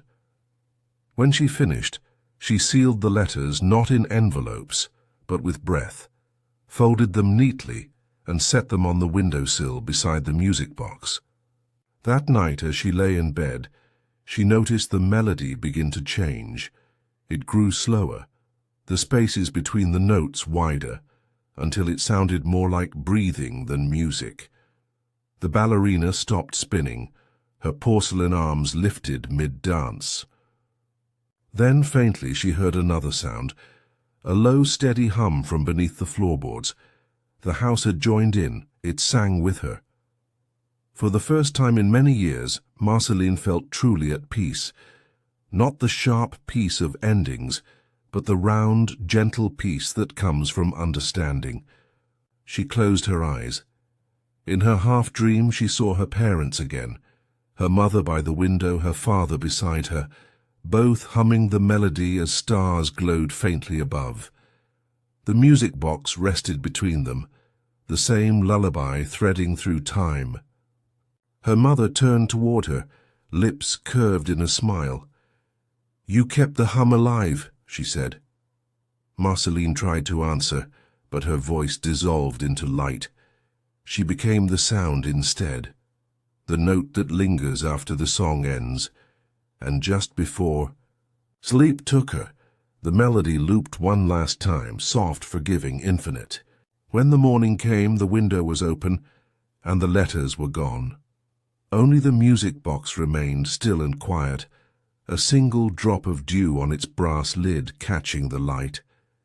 She smiled in her dreams, knowing the melody had found somewhere new to rest. It began with silence. Not the kind that comes after music, but the kind that feels like the world itself is holding its breath. Marceline noticed it first when she looked out the window one night and found the sky unusually dark. The stars, her oldest companions, were gone. At first, she thought the clouds were hiding them, but as the night stretched on, no moon appeared, no silver shimmer above the orchard. The darkness was clean and complete, like a velvet curtain drawn too tightly. She stood by the window, her fingers resting on the sill where the music box and pendant still lay. Both were still, both mute. The air felt heavier without the quiet song of the heavens above. "Where are you?" she whispered into the black sky. The night gave no answer. But in the distance a faint echo rose, the sound of the creek below the orchard, still running faithfully, even when the stars refused to shine. It comforted her a little that some things never forgot their rhythm. Marceline lit a candle. Its small flame painted the walls in slow living gold. The shadows danced gently, as if trying to replace the constellations she could no longer see. She sat beside the window and tried to remember each star by name, or at least by feeling. There had been one that winked like laughter, one that burned like quiet longing, one that always seemed to lean closer when she sang. But memory is a fragile lantern. It flickers when held too tightly. A breeze brushed her cheek, and for a moment she thought she heard a whisper, soft and low, like the start of a lullaby. "Don't worry," she said aloud, smiling faintly to herself. Maybe they just needed to rest. Still, something deep within her stirred. A pulse of worry, not for the stars, but for what their silence meant. She wrapped a shawl around her shoulders and stepped outside. The night air was cool and still, carrying the faint scent of damp soil and cedar. The orchard stood in silhouette, its branches reaching up like arms waiting for someone who didn't come home. She followed the path to the hill where she had met the memory collector weeks ago. The pendant at her neck glowed faintly, reacting to something unseen. Each step made the light pulse in rhythm with her heartbeat. When she reached the top, the horizon stretched wide and starless. She felt very small. Then she noticed something peculiar. The wind was moving in circles, as though the sky itself were turning slowly above her. She closed her eyes and listened. At first there was nothing. Then, beneath the silence, came the faint hum she knew so well, the same hum that lived in her house, in her music box, in the pendant's glow. But it was slower now, lower, almost weary. She realized then the stars weren't gone. They were asleep. Marceline sat on the grass, cradling the pendant in her hand. "If they're sleeping," she whispered, "maybe they need a song to wake." So she began to hum. It was the melody from the windowsill, the one her mother used to play, but slower, softer, like a cradle-rocking rhythm. Her voice drifted into the darkness, fragile but steady. The wind paused, listening. The orchard below seemed to lean toward the sound. The hum beneath her deepened, resonating like an ancient heartbeat. Still the stars did not stir. Marceline smiled sadly. Maybe it isn't time for them yet. She lay back on the cool grass, staring into the vast emptiness above. It was strange how peaceful it felt, how the absence of light made her notice the other sounds, the slow rustle of leaves, the whisper of her own breathing, the tiny creak of the world turning beneath her. After a while she drifted into a light sleep. And in that twilight, between dreaming and waking, she found herself standing in a different kind of sky. It wasn't black or blue. It was made of sound. A soft, endless hum, layered with faint melodies she recognized from her life. The song her father hummed while fixing the roof, the laughter of her mother under the rain, the collector's voice saying, "Listen twice," all of them blending, looping, fading, returning. In that vast resonant space, she saw the stars again, not shining but listening. They hovered like seeds waiting for spring. Marceline lifted her hand toward them. "Are you tired?" she asked softly. One of the stars pulsed faintly in reply, and through it came a thought, not in words but in feeling. Even light must rest. She understood. Everything she loved had its own rhythm. Breath, silence, return. The stars weren't gone. They were pausing. Trusting the dark to hold them, she felt warmth spread through her chest, a calm acceptance she hadn't known she needed. When she woke, dawn was spreading over the horizon. The sky was pale, the air damp and golden. The stars were gone still, but she didn't mind. As she walked home, she realized the world had traded one kind of light for another.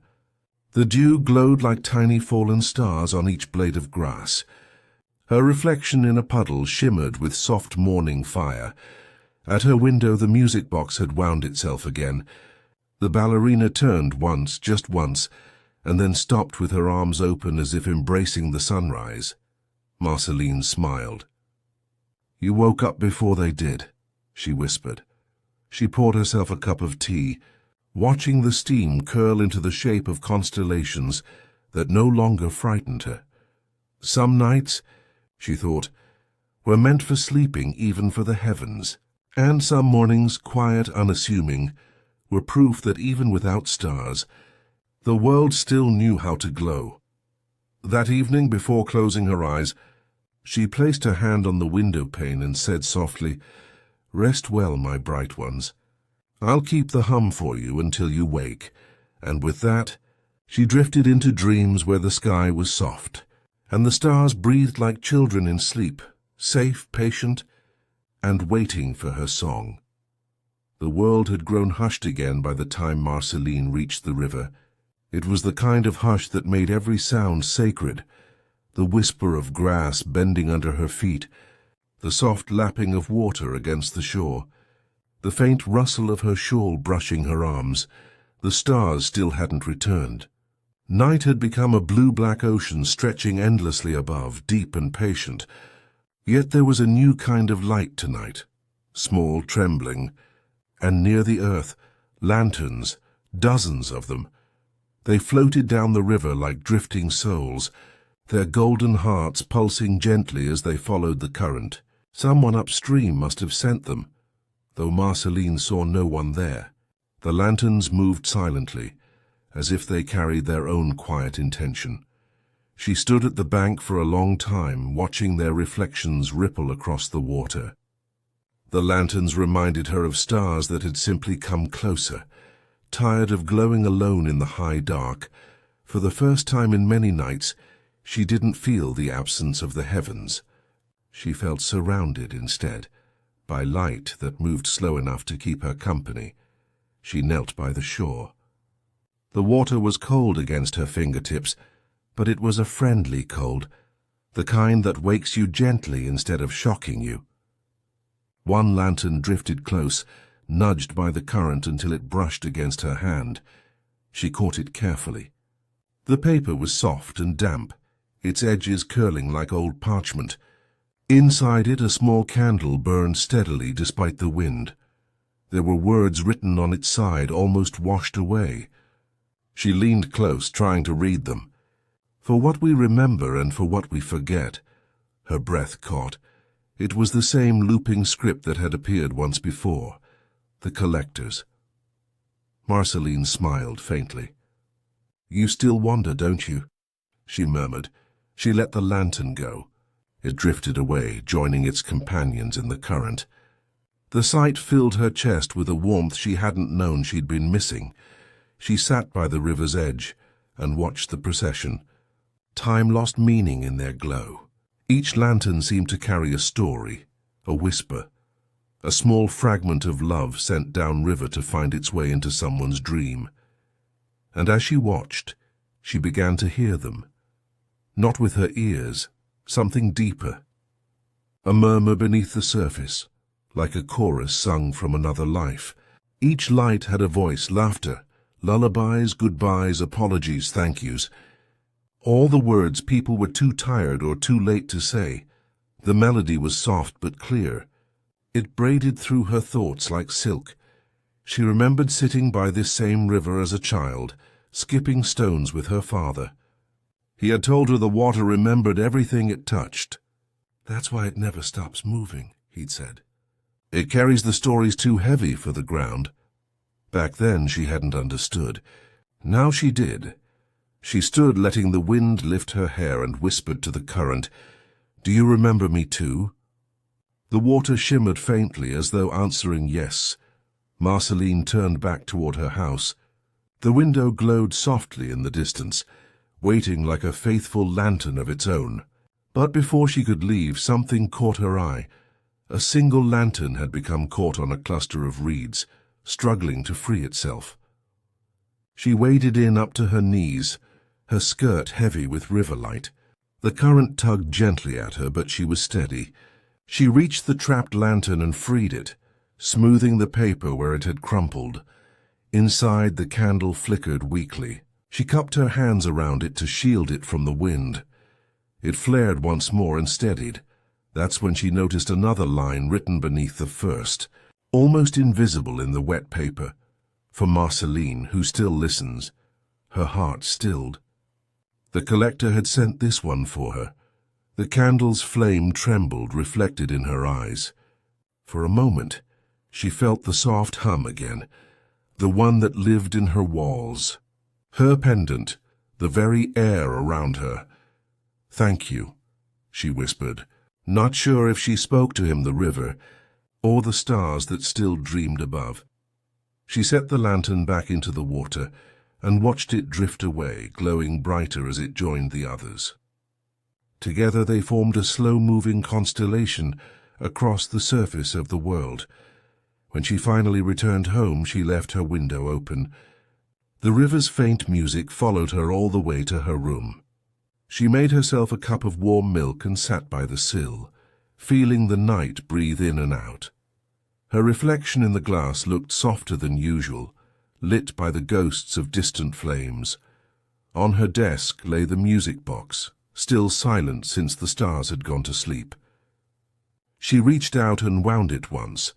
The lullaby began, blending with the sound of the river and the whisper of the wind. She hummed along, quietly at first, then louder, just enough for the world to hear. Somewhere far away, a lantern wobbled, then steadied itself, as if responding. She imagined the collector walking along some distant shore, hearing her song carried by the water. She imagined him smiling. When the music box stilled, she left it open on the sill. The moon hadn't returned yet, but her room didn't need it. The lantern light reflected off the river below, flickering on her ceiling in gentle gold waves. She whispered into the night, "When you wake, stars, you'll find the world has learned to glow without you." The words felt less like defiance, more like reassurance. She lay down, her window open to the sound of the slow river and the whispering light. And just before sleep claimed her, she felt it. The faintest hum through the floorboards, through the walls, through her heartbeat itself. The house was singing again.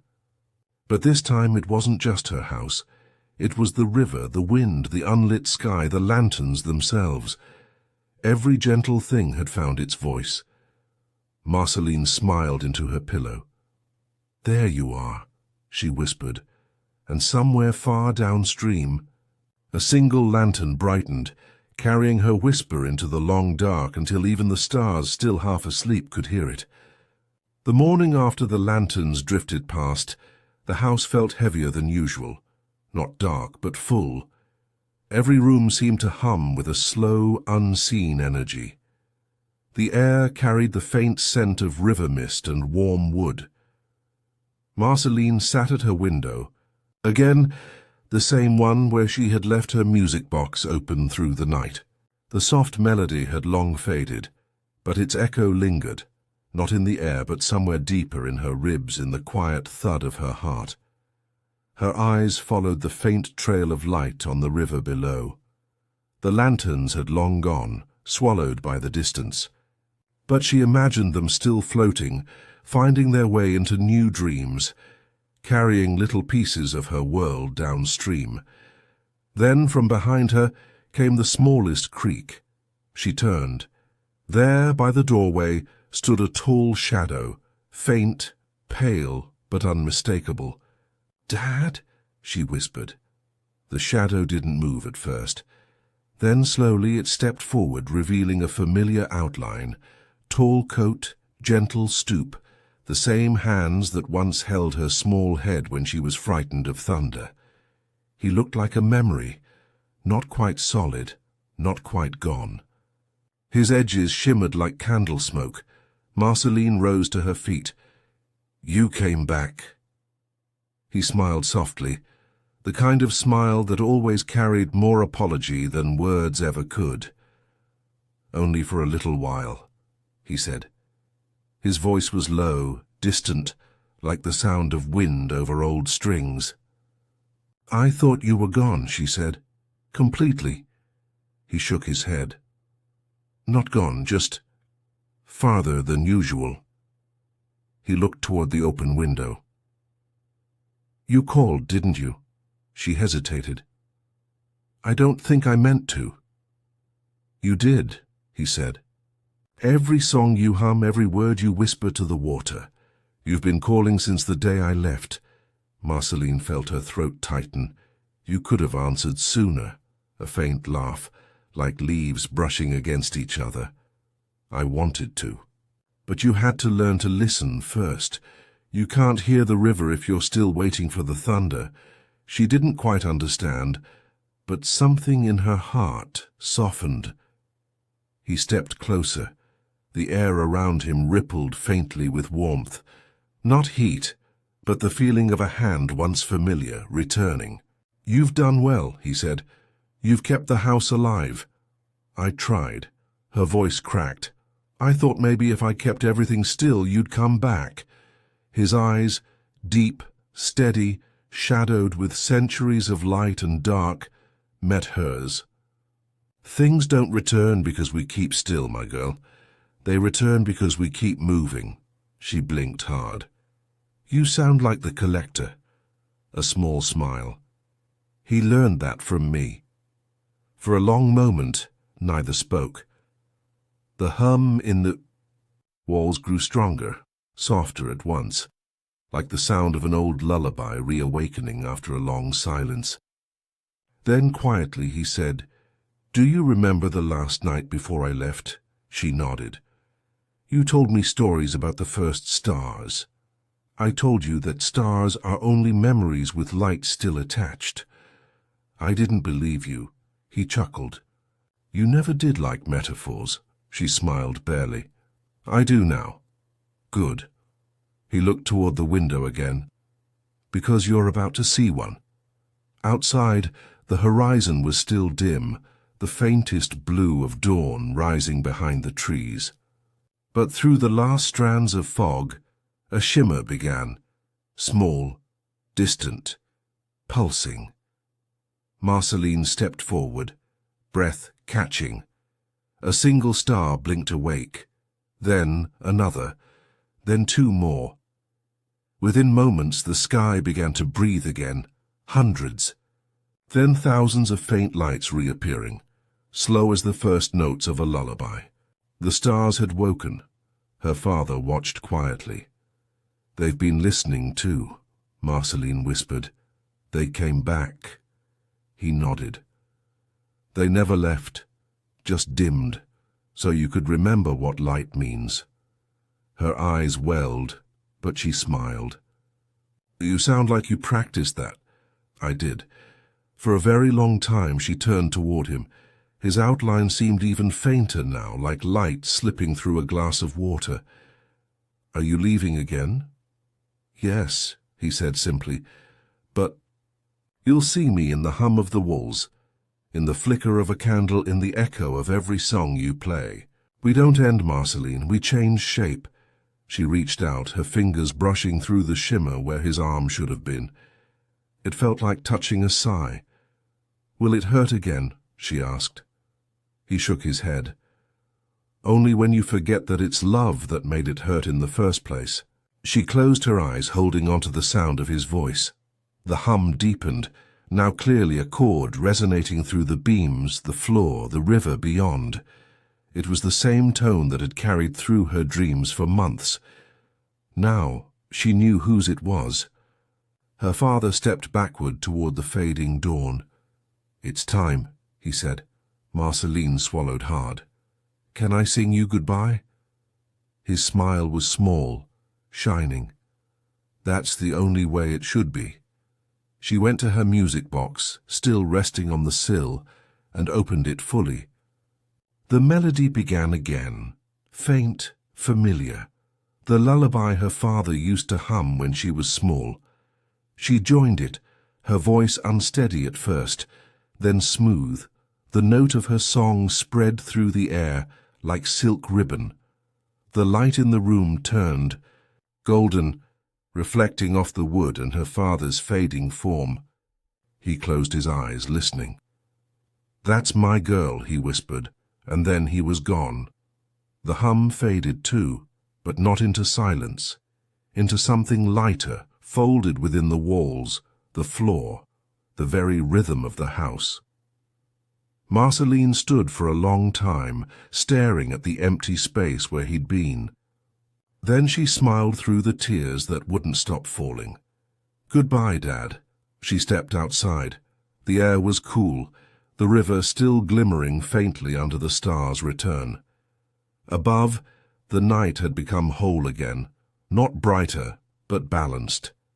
She sat on the old step and watched the horizon turn silver. The first morning light met the lingering glow of the lanterns drifting far downstream. For a heartbeat, they mirrored the stars above, a perfect reflection, sky and earth holding hands. Marceline breathed deeply. For the first time in a long while, she didn't feel like she was waiting for something to return. Everything she loved was here, in the sound of the river, the warmth of her window, the ghost song in the air. She whispered softly, "Thank you."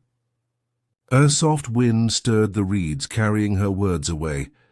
Somewhere distant, maybe in another dream entirely, someone would hear them. She rose, brushing the dew from her skirt, and walked back inside. The house felt lighter, the air brighter. On her desk, the candle still burned low, patient and steady. She sat by the window once more, eyes on the sky. A bird called from the woods, and another answered. The world was waking. Marceline smiled. "Good morning," she said to no one in particular. The stars pulsed faintly, 1, 2, as if to say it back, and in the half-light between night and day, the house hummed once more, not in sadness, but in harmony. The long goodbye had been said, but nothing was lost, only transformed. There were nights when Marceline would wake and not be sure if she had truly slept at all, or if she had simply drifted sideways into one of those endless dreams that never seemed to know where to stop. The moonlight would spill across her, room like spilled milk, the kind that glowed faintly on her hands when she reached for it. The music box still hummed sometimes, long after she had closed its lid, and the hum in the house, her father's hum, had changed. It was quieter now, more like a breath between heartbeats, as though the house itself was learning to rest.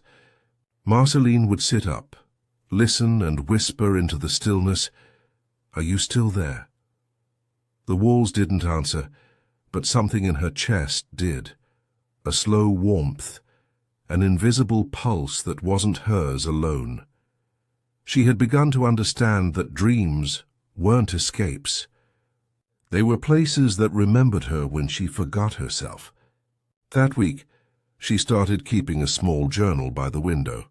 Each night she'd write a few words before sleep, fragments of thought that floated like dandelion seeds. Some entries were full sentences, others were only phrases. The stars hum in their sleep.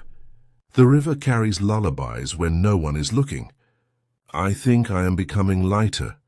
When she finished, she'd blow softly over the page as though her breath could fold the words into the night. Then she'd lie back and let the silence carry her wherever it wanted to go. One night, it carried her somewhere she hadn't been in years. She dreamed of a field of glass. Not sharp, not cold, just soft reflections of the sky above. Each blade shimmered faintly, showing her 1,000 tiny versions of herself as a child. The wind moved through, and every reflection laughed, sang, or hummed a note she couldn't quite remember. She walked barefoot, careful not to disturb them. Her footsteps made gentle ripples through the reflections, and wherever she passed, the glass turned into grass, warm, living, green. Somewhere in the distance, she heard her own voice, younger, higher, unbroken by sorrow. "Do you remember me?" it asked. Marceline turned.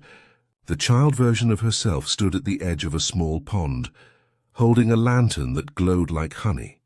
"I never forgot," Marceline said. The little one smiled. "You almost did." They sat together on the bank. Fireflies drifted over the water, leaving trails of light that folded into constellations. Marceline realized that the stars above mirrored the fireflies below, like the world was looking into its own eyes. The child tilted her head. "You learned to sing again."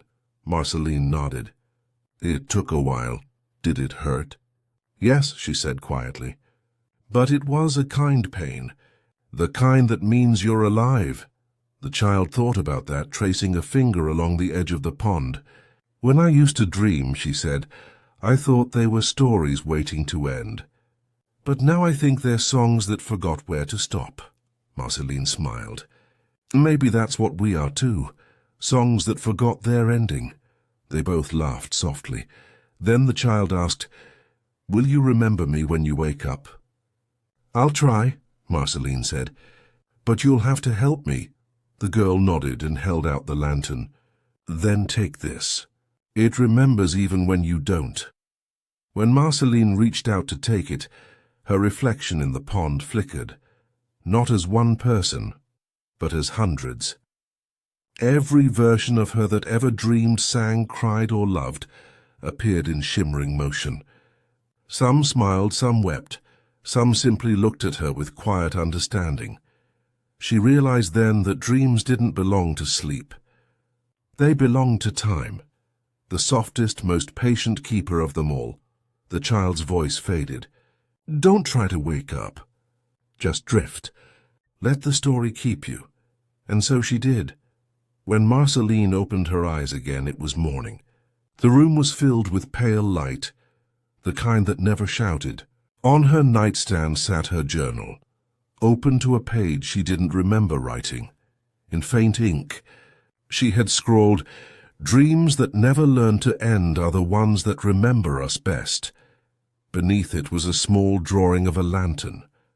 Marceline smiled, rubbing her thumb over the paper, as though she could feel the warmth of it. Outside, the day was soft, the kind that moved gently through the trees. The river sparkled faintly, and the reeds swayed like they were breathing. She made tea, her father's old recipe, with honey and milk, and sat by the window again. She hummed the melody from her dream, the one that had no clear ending, and let it loop quietly under her breath. As she hummed, she noticed something subtle in the air. The sound wasn't just hers anymore. It was joined, first faintly, then clearly, by a second voice, lighter and younger, the child's hum. It threaded through hers like a ribbon of wind, wrapping the notes together until they became inseparable. The sound filled the room like a tide, slow and serene, and in that moment, Marceline understood. Every dream she ever had was still unfolding somewhere, not gone, not finished, just moving onward without her, like rivers winding toward invisible seas. She didn't need to chase them anymore. They would find her in their own time. She stood, walked to the window, and let the wind lift her hair. The sky shimmered faintly, not with stars, but with daylight memories, the echo of a father's voice, a friend's laughter, the faint vibration of 1,000 songs that had never quite ended. Marceline whispered, "Keep going," and felt something answer her, not in words but in warmth. That night, she left her music box open again. The melody drifted into the dark, finding its way beyond the walls, beyond the river, beyond everything she could see. As she lay down, she thought of all the dreams still out there, the unfinished ones, the gentle ones, the ones that waited patiently at the edges of the mind. She thought of the little girl with the lantern, and for the first time, she didn't feel like a dreamer or a wanderer, or even a daughter. She simply felt like part of the song. A quiet line passed through her thoughts, one she couldn't tell if she was remembering or creating in that moment. Some dreams end when we wake. Others just wait for us to fall asleep again. Her breathing slowed. The music box hummed. The river whispered. And somewhere beyond it all, the dream continued. Slow, endless, kind. It would never end. And she would never need it to. There was a mirror in Marceline's room that no longer showed the world quite right. Not broken, no. Its glass was whole, its silver uncracked. But sometimes, in the deep of night when candles burned low and silence gathered in folds around the house, it shimmered faintly, as if something on the other side had taken a breath. She had owned that mirror since childhood. Her father found it in a small seaside shop, framed in driftwood smooth from years of salt. "It remembers what the ocean forgets," he had said when he brought it home. Marceline had believed him. She still did. For years the mirror reflected her growing, her childish pouts, her crooked smiles, the streak of silver that appeared in her hair when she was barely more than a girl. But after he vanished, she began to avoid it. It showed too much. Not her face exactly, but everything that lingered behind it. The ache of missing him, the shimmer of old lullabies. Now, after all that had come and gone, she found herself standing before it again. The surface caught the faint light of dawn rippling softly. Marceline reached up, tracing her finger along the cool glass. "Do you still remember me?" she whispered. The reflection blinked, a tiny pulse quick as a heartbeat, and then slowly it changed. Her reflection smiled before she did. It wasn't eerie. It was tender, the way a friend might smile before you find the courage to do the same. And then came a voice, not loud, not external. It bloomed somewhere in the middle of her chest, rising like air through water. "I remember everything you tried to forget." Marceline's hand trembled, but she didn't step back. "Who are you?" "I'm what remains," said the reflection. "The part of you that kept singing when you fell silent. The smile you gave away and never took back." Marceline's throat tightened. "I don't smile much anymore." "I know," the voice said gently. "That's why I'm here." The reflection began to shift, not into anyone else, but into older versions of her. Marceline at 8, with scraped knees and apple juice on her chin. Marceline at 17, with her first heartbreak still trembling in her hands. Marceline at 22, watching her father walk down the river path for the last time. Each one smiled, different, imperfect, real. Tears blurred her vision. "Why are you showing me this?" "Because you think you lost your light," said the mirror. "But it's been reflecting back to you all along. You just stopped looking." The words struck something quiet in her. She remembered how, as a child, she used to grin into this very mirror and make faces just to see how joy looked when it came from her. Somewhere along the way she had forgotten how that felt. She let out a shaky breath. "I don't even know what my smile looks like anymore." "Then find it," said the reflection. "Not because you need to, because it's waiting for you." The light in the room began to deepen, soft gold spreading like watercolor across the floor. Marceline leaned closer until her breath fogged the glass. "I don't think I can," she whispered. "Yes, you can," the mirror said. And then faintly, another voice joined it. Her father's, "Try." It was barely more than a whisper, but it filled her completely. She closed her eyes and remembered the sound of his laughter, the warmth of the river air, the day she first sang in the rain, slowly, without meaning to. Her lips curved upward. It wasn't perfect, small, fragile, unsure, but it was hers. When she opened her eyes again, the mirror shone. For a heartbeat she didn't see her face. She saw light, soft silver gold, filling every crack in her reflection. Then the light shaped itself again into her features. Only now they looked different, softer, brighter.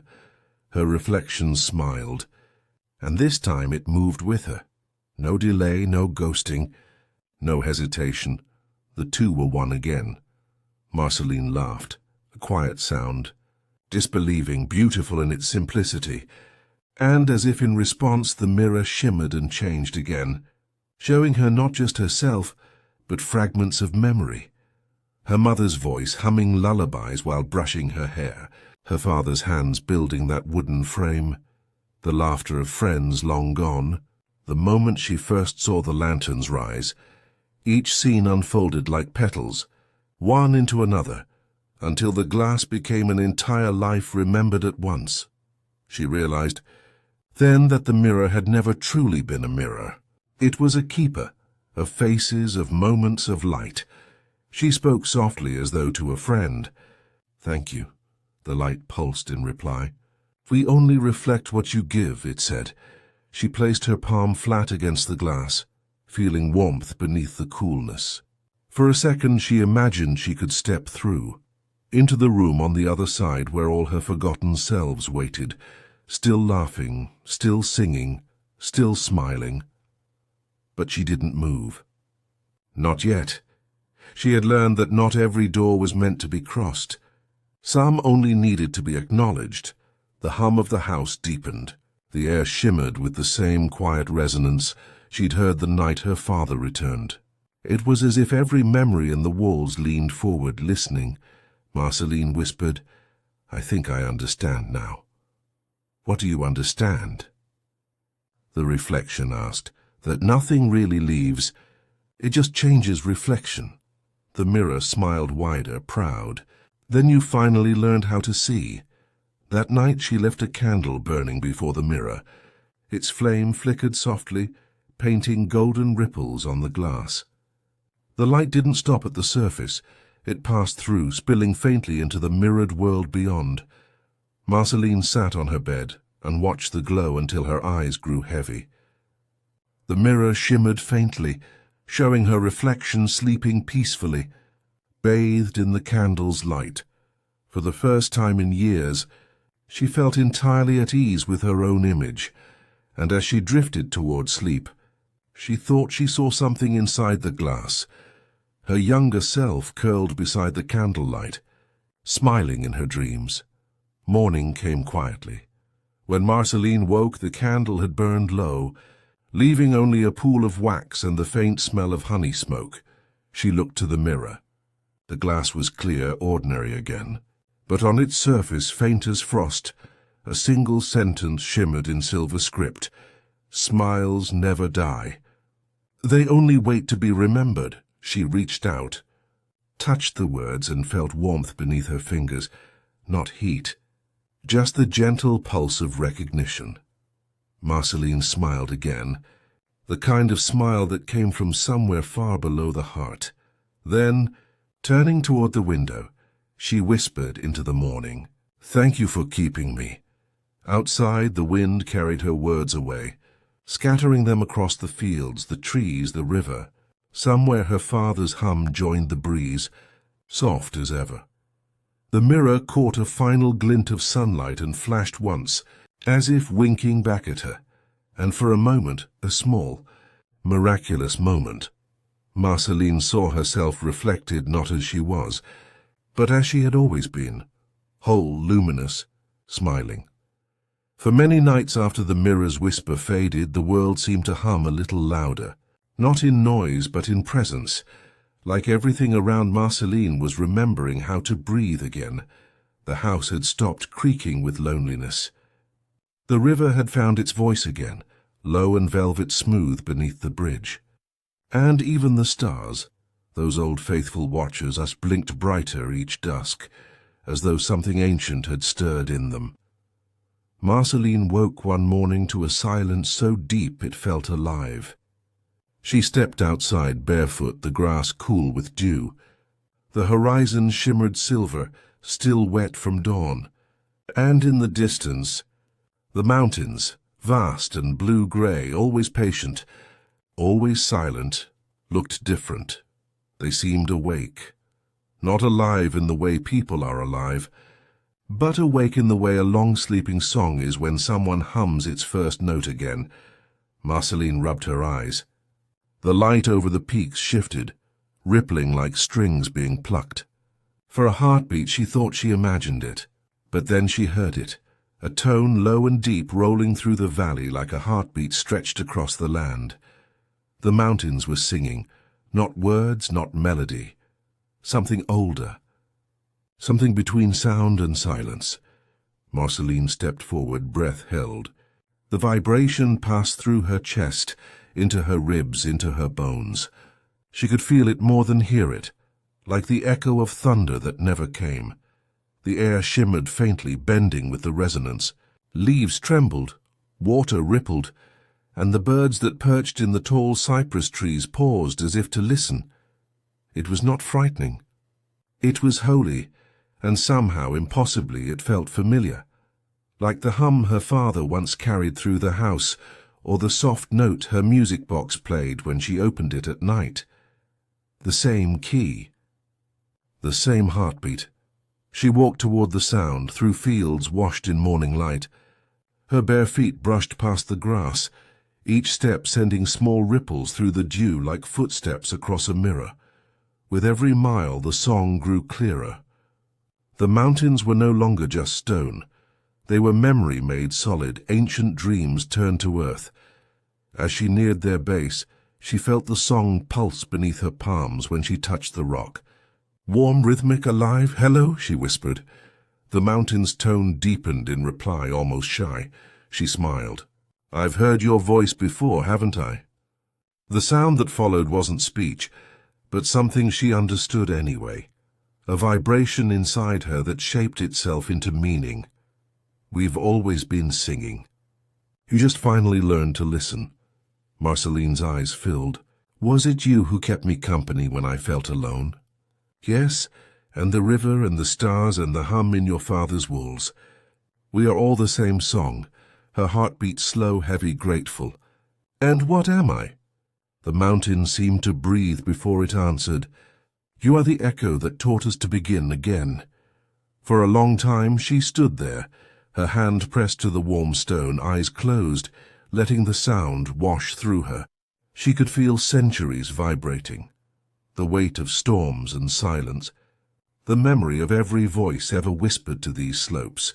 When she opened her eyes again, she saw it, the mountain's surface shimmering with faint threads of light, like veins of silver woven through stone. Each pulse matched the rhythm of her heart. She realized she wasn't just hearing a song. She was part of it. By evening, the valley was alive with resonance. The wind carried harmonies through the grass. The trees swayed, matching rhythm. The river added its gentle percussion. Marceline sat on a rock near the base of the mountain, her music box beside her. She opened it, letting its quiet tune mingle with the earth's deep tone. For a moment the two seemed to weave together, high and low, human and eternal. The melody expanded, found space inside the mountain's hum, and something miraculous happened. The world sang in key. A slow smile crossed her lips. "It's beautiful," she whispered, and somewhere in that vast resonance she heard her father's laughter, faint, carried within the tone itself. "You found it, didn't you?" She laughed softly. "I think it found me." The mountain's song softened in response, folding around her like an embrace. Night fell quietly. The stars rose above, each one flickering in rhythm with the song below. Marceline leaned back, watching the constellations shimmer to the same unseen beat. She realized the entire world was breathing together, stars, rivers, trees, wind, and her. Every living thing had become part of the same gentle exhale. She whispered, "Is this what peace sounds like?" The wind moved through the valley, shaping her question into a sigh that carried far, far away. "This is what remembering feels like," came the answer, soft as starlight. Later that night, she built a small fire at the mountain's base. Its light flickered across the rock face, and for a moment she thought she saw faces there, thousands of them, not human but not entirely other, each made of light and shadow. each humming a single tone. They were memories, old songs turned to shape. Marceline reached for her tea flask, warm against her palms, and held it close. She hummed the lullaby her father taught her, the one that had followed her through every chapter of her life. The notes lifted gently into the air, mingling with the fire crackle and mountain hum. The faces shimmered brighter, one by one. They joined her, the same tune, thousands of years old, now reborn through her voice. She didn't know how long she sang. Maybe minutes, maybe centuries. Time folded around the melody like a blanket. When the song finally ended, there was no silence, only stillness, a quiet so vast it glowed. The stars pulsed once, twice, as if bowing to the world below. Marceline wiped her eyes and smiled. By dawn, the song had softened into memory again, sinking back into the bones of the earth. The mountain returned to its quiet majesty, but Marceline could still feel its pulse beneath her feet. She whispered, "Thank you," and meant it. A soft gust answered, brushing through her hair like a familiar hand. As she turned to walk home, she glanced back one last time. The mountain stood bathed in gold, the peaks glowing faintly as though some of the song still shimmered in their stones. For the first time, she understood that she didn't live beside the world. She lived inside it. Every hum, every wind, every flicker of starlight was part of her story. When she reached the river's edge, she stopped, closed her eyes, and listened. The song was still there, faint but steady. Not from the mountains now, but from within her. It had taken a lifetime, but she had finally found harmony, and as she crossed the bridge, the world breathed with her, slow, full, at peace. That night, as the first stars blinked awake, Marceline wrote one last line in her journal. The world never stopped singing. I just had to remember the tune. Then she set her pen down, left the music box open, and let the soft hum fill her home until it became her heartbeat. She fell asleep to that sound, half earth, half sky, and somewhere beyond her dreaming, the mountains began to sing again. The morning after the mountains sang, the air felt lighter, not empty but released. Marceline awoke to the sound of her music box finishing a song it had begun long ago. It sat open on the windowsill, catching the dawn light, its small brass gears gleaming like drops of melted gold. The tune had changed. It wasn't the same soft lullaby she'd carried through her life. Now it was slower, deeper, touched by something that felt like goodbye. She lay still and listened. The notes drifted through her room, curling into the corners where dust motes danced in early sunlight. Every tone felt like a breath drawn by the past, long, tender, unhurried. She smiled through the ache in her chest. "You've learned how to say goodbye, haven't you?" she whispered. The music box didn't answer. It didn't need to. Later she stepped outside.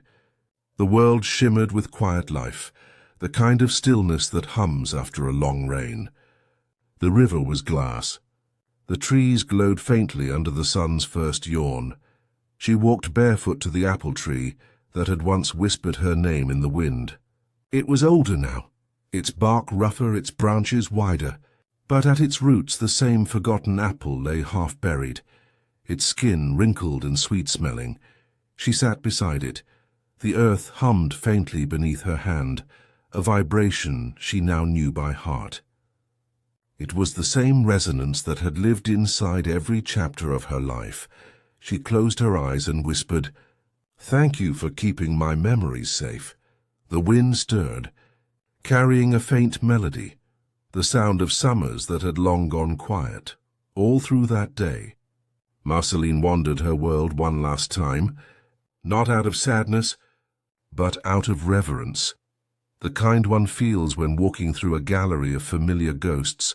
She stopped by the river bend where she had once fallen asleep and dreamed of the boy made of Sunday mornings. The river still sang, but softer now, as if not to wake the memories that slept in its depths. At the edge of the water, she found a smooth stone shaped like a teardrop. She held it to her ear. It hummed faintly, not the mountain's tone, not the mirror's whisper, something smaller, personal, a single note, almost shy. It was her own voice echoing back through time. She smiled. "You waited for me." The stone pulsed gently in her palm as though agreeing. She set it back down, pressing it into the sand until the river could cradle it again. "Then rest," she said softly. "We've both done enough." By dusk, Marceline returned home. The house glowed faintly in the amber light, the same hue that had painted her earliest memories. She paused at the door, her reflection caught in the window pane. For a moment, she thought she saw her father's shadow standing behind her, tall, kind, haloed by the same golden dust that always followed him in memory. She turned, heart pounding, but there was no one there. "Still," she whispered, "I know you never really left." A single note plucked the air, faint, like a string brushed by invisible fingers. That night she built a fire in the small hearth. The flames flickered in rhythm with her heartbeat. On the table beside her lay all the fragments of her story, the cloud paper letters, the melody left on the windowsill, the mirror that remembered her smile. She opened her journal and began to write. The pen glided easily now, like it had waited its whole life to move this way. "There are no real endings," she wrote, "only places where songs learn to rest." She paused, listening. The house hummed softly again, but now she understood it was not loneliness. It was resonance. Every wall held an echo of her laughter, her father's footsteps, the long evenings spent listening to the rain, all of it, still alive. She reached for her old guitar, the one missing a string. Her fingers trembled slightly as she plucked the remaining ones. The sound was thin, fragile, yet whole in its incompleteness. A song began to form, quiet, almost shy. She didn't try to shape it. She just let it happen. Outside, the stars began to rise, slow and patient. The first breeze of night drifted through the window, carrying the scent of river water and rain-warmed leaves. Marceline played on. Each note shimmered like dew on glass. Halfway through, she felt something shift. The melody began to play itself. Her hands moved without thought, guided by memory older than her own. The missing string began to hum faintly, though she hadn't touched it. She stopped, breath caught in her throat. The air vibrated with soft resonance. From somewhere unseen, maybe the mountain, maybe the skies, had came a harmony that met her tune halfway, a duet of earth and heart. Her father's voice, faint but clear, joined her in that invisible harmony, not as sound, as feeling. She closed her eyes and let it fill her. When the last note faded, silence did not return. Instead, there was stillness, deep and kind. She sat in the glow of the dying fire, tears warm on her cheeks. "I think I understand now," she whispered. "Every goodbye is just a quieter kind of love." The embers cracked softly, sending sparks upward like stars remembering their way home. In the hours that followed, she gathered her things, not to leave but to honor. She tied the letters with a ribbon, set the music box on her desk, and placed the guitar beside the window where the dawn could find it. Then she lit a small lantern and walked outside one last time. The night was clear, the sky deep blue threaded with silver. Crickets whispered. The river's low hum carried through the valley like breath. She knelt by the old apple tree, the grass cool beneath her knees, and placed the lantern at its base. "For you," she said softly, "for everything that stayed." The flame flickered, brightened, then steadied as if in understanding. She sat there a long time, watching the lantern's light bend with the wind, its soft glow painting halos across the roots, and for the first time in years, she didn't feel the ache of leaving. She felt belonging, full, infinite, whole. As midnight approached, the music box began to play again inside her home. The wind carried its song out the open window, weaving it through the trees, across the river, up toward the sleeping mountains. The world listened, and for a little while, it seemed as if every living thing joined in, the stars flickering, the grass swaying, the mountains humming their low note beneath it all, a grand, quiet symphony of farewell and continuation. Marceline leaned against the tree, eyes heavy, breath even. "I'll rest now," she murmured, "but I'll keep listening." Her eyes closed. The lantern flame fluttered once, twice, then steadied, a single golden heartbeat in the endless dark. Somewhere far above, a star answered with its own flicker, and the night sang softly around her. No endings. Only echoes, only the sound of love learning to breathe again. Marceline awoke before dawn. For a moment she didn't remember where she was. The soft weight of silence pressed around her like a blanket, and the faint scent of apples and rain lingered in the air. The fire had long gone out, but its warmth still lived in the stones of the hearth, a ghost of comfort. She rose slowly. Her joints creaked like old floorboards, but there was no pain in them. Only the gentle reminder that even the body learns to hum when it has carried enough love. Outside, the world waited in blue-grey half-light. Mist rolled low through the orchard, gathering in the hollow places where memory once hid. The air was perfectly still. Not a leaf stirred. Not a bird called. It was as if everything around her was listening for something deeper than sound. She stepped out barefoot, the ground cool beneath her soles. Each blade of grass bent softly as she passed, bowing in quiet recognition. She followed the familiar path down the hill, through the sleeping trees, past the river that once sang her name. But tonight even the river was quiet. The water moved, yes, but without a sound. That was how she knew she had arrived somewhere sacred. It was the valley beyond the orchard, the one she had dreamed of, but never found in waking life. It lay between two gentle slopes, covered in soft moss and the remains of forgotten stars. The mist here glowed faintly, as though the night itself had chosen to rest a while. At its center stood a stone archway half buried in the earth. Vines draped over it, blooming with pale flowers that opened only in moonlight. She approached it slowly, her breath visible in the chill dawn air. Every step felt like crossing into memory. There was a faint hum in the air, the same tone that had followed her through every chapter of her life. The house, the river, the mountain, the song on the windowsill. Now, they all seemed to hum together. The sound was so low she felt it more than heard it, pulsing gently against her chest, as though the earth itself had a heartbeat. She touched the stone archway. It was warm, in that touch. Something opened, not a door, not a vision, but a feeling. The hum deepened, unfolding inside her until it was no longer around her, but within her, and she understood. This was the place where time came to rest, not to end, but to breathe. All the things she thought were gone, the laughter, the small kindnesses, the whispers between her and the stars, had simply settled here, waiting. She closed her eyes and the memories came like gentle waves. Her mother's lullaby humming through a cracked window. Her father's voice low and patient, telling her that some songs last longer than lives.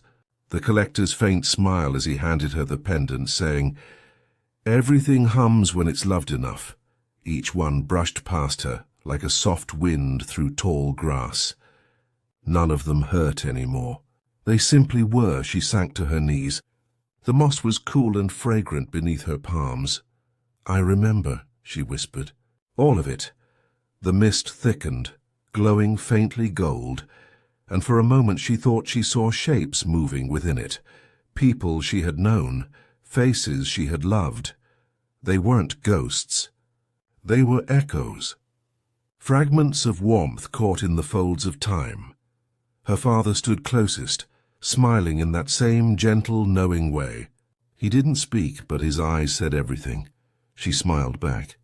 "It's okay," she said softly. "You can rest now. So can I." The figures slowly faded, not vanishing but blending into the air. Like breath into wind, the hum continued, steady, soft, infinite. Marceline sat for a long while, watching the mist swirl and drift like thought itself. There was no rush, no story left to tell. The world was simply being, and that was enough. As the first light of morning crept over the horizon, the mist began to rise, shimmering as it climbed toward the waking sky. The flowers on the vines closed, their petals curling inward, cradling dew like dreams being folded away. The hum softened until it was almost silence, but it never stopped. It became part of the breeze, part of her heartbeat, part of the sky itself. She looked down at her hands. The pendant glowed faintly between her fingers, pulsing once, twice, then dimming to a calm, steady rhythm. When she held it to her ear, she heard not the echo of old songs, but the soft sound of her own breathing. It made her smile. She rose slowly, brushing the moss from her dress. Around her, the valley shimmered, half dream, half dawn, and though she could have stayed, she knew she didn't need to. The place wasn't meant for her alone. It was meant for every song that had nowhere else to go. Every memory too kind to vanish completely. It was the resting heart of the world. She took one last look at the archway, then whispered, "Thank you for keeping everything safe." The wind stirred in answer. When she returned to the orchard, the sun had begun to rise.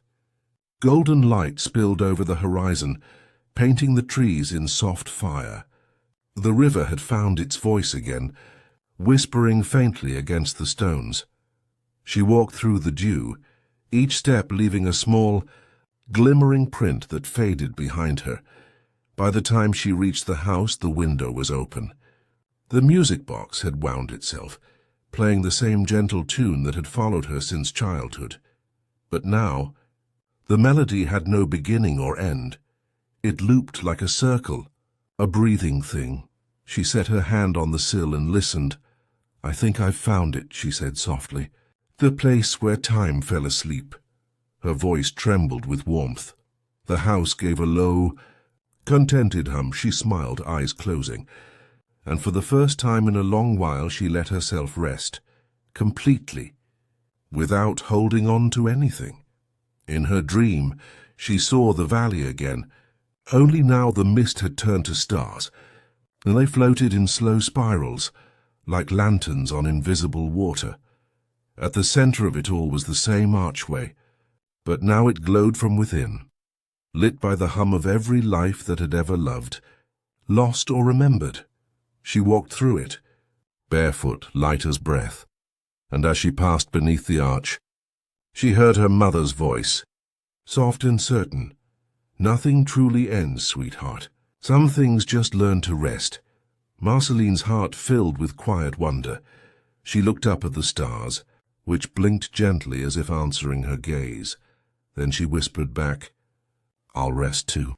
The stars flickered once more, then dimmed, folding into the same vast silence that had been waiting for her all along. When she woke, the world was bright. The music box had stopped. The air smelled of morning and apples and soft rain. Marceline smiled, turning her face toward the light. She didn't need to move. She didn't need to do anything at all. Everything she loved was already humming, right where it belonged, and the world, patient and alive, continued to sing, quietly, endlessly, beautifully.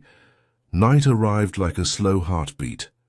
It came without fanfare, without thunder or wind, just the gentle dimming of light until the world looked as though it had exhaled for the last time that day.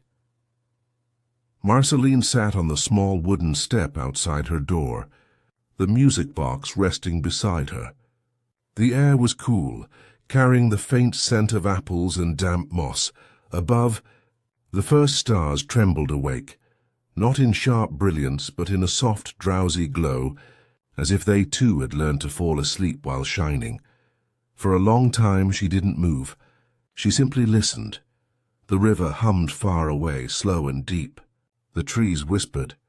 And between those sounds, there was that familiar thread, the low, endless hum that tied the whole world together. Her hum, she smiled faintly, knowing it wasn't really hers, not in the way names belong to people. It belonged to everything she had ever loved, the sound of love continuing after the voice is gone. She lifted the music box and wound it once. The gears clicked softly, and the ballerina began her slow, eternal dance. The tune floated upward, drifting through the orchard, twining between branches heavy with fruit and memory. Each note glimmered in the air, fading into starlight before it reached the sky. Marceline leaned her head back and let the melody wash over her. "This song's older than I am," she said quietly. "Maybe older than everything." No one answered. Yet she felt surrounded, not by silence, but by the presence of those who had once filled her world, her father's patience, her mother's laughter, the collector's knowing smile. They were all still here, folded into the same hum that breathed through every leaf and stone. The night deepened, the stars brightened, multiplying until the sky looked like a memory made of light. She thought of all the places she had been, the apple tree that whispered, the house that hummed, the mountains that sang, the valley where time fell asleep. Each of them had left a piece of her behind. And now, as the wind brushed through the orchard, she felt those pieces return. They gathered inside her like lanterns reigniting, one by one, until she felt whole, quietly, softly, beautifully whole. There were no more lessons to learn, no more roads to walk, just the stillness that comes when a story has finally told itself completely. She looked up at the moon, pale and steady, and whispered, "Thank you for waiting for me." Somewhere in the distance, a bell rang, not loud but low and warm, like the earth stretching in its sleep. It echoed across the hills, over the river, through the house that still glowed faintly with memory. Then the echo returned, fainter, until it became indistinguishable from the hum that lived in everything. She took a deep breath. The air shimmered in her lungs, cool and luminous. Her fingers brushed the pendant at her neck. It was warm, pulsing gently in rhythm with her heartbeat. For years it had guided her toward places she didn't yet understand. Now it simply rested there, quiet and content. Everything hums when it's loved enough, the collector had told her long ago. Now she finally understood. Marceline rose slowly and walked through the orchard. Each step stirred the dew into tiny glints of silver. The stars above her seemed to lean closer, listening. At the edge of the hill, she stopped and looked back. Her little home glowed softly in the night, the window open, the melody still playing, a single flame from the lantern flickering near the sill. It looked less like a house now, and more like a memory that refused to fade. She felt no sadness, only the quiet recognition that all good things eventually learn to rest. She whispered, "Thank you for keeping me safe," and turned toward the horizon. At the top of the hill stood the apple tree, older now, bent slightly under the weight of its branches. Beneath it the grass shimmered faintly as if lit from within. She sat at its roots, her back against the trunk. The bark hummed softly against her spine, as though the tree remembered her too. The night breeze curled around her shoulders like a shawl. She closed her eyes. Dreams began to rise, slow and weightless. At first they came as memories, her mother's song, the way her father smiled when he thought no one was looking, the collector's voice saying, "Everything you lose finds a new shape." Then the dreams grew quieter, less like pictures and more like feelings, warmth, light, belonging. She saw the valley again, the one where time fell asleep, but now it was brighter, filled with stars drifting like petals. The archway glowed faintly in the distance. She walked toward it weightless, each step leaving a faint shimmer that dissolved into air. At the center, where the mist turned to gold, stood everyone she had loved. They didn't speak. They didn't need to. They simply smiled, their forms pulsing softly with the rhythm of the hum. She felt no need to cry. There was no grief left here, only tenderness that stretched beyond words. Her father reached out a hand. Her mother placed hers over his. Together they nodded, a silent blessing that said, "It's okay now. You can rest." Marceline reached out her own hand, not to touch but to thank, and as she did she felt the hum lift through her chest and into the sky. The stars shimmered brighter. One by one they began to sway, their light moving in slow rhythm with the melody she had carried all her life. Then, softly she began to hum along. The sound was barely there, and a breath. A thread, but the stars heard her. They answered, each flicker a note, each glow a wordless chorus. Soon, the entire sky was singing, not loudly, not triumphantly, but with the gentleness of a mother rocking a child to sleep. Marceline smiled, eyes half closed as the sound folded around her. In that moment she was not a person, not a memory, not even a name. She was the hum itself, boundless, endless, peaceful. Somewhere miles below, the music box finished its song. The ballerina bowed her porcelain head and stilled.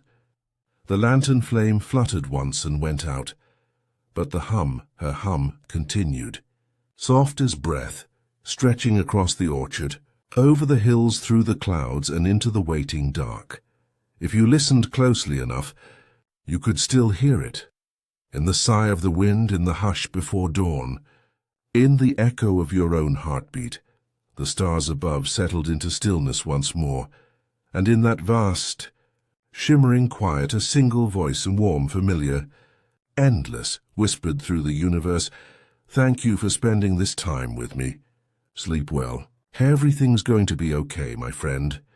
Then the hum faded, gentle as a lullaby closing its eyes, and somewhere beneath the stars that never truly sleep, Marceline still hums, not loudly, just enough for the world to remember how to rest.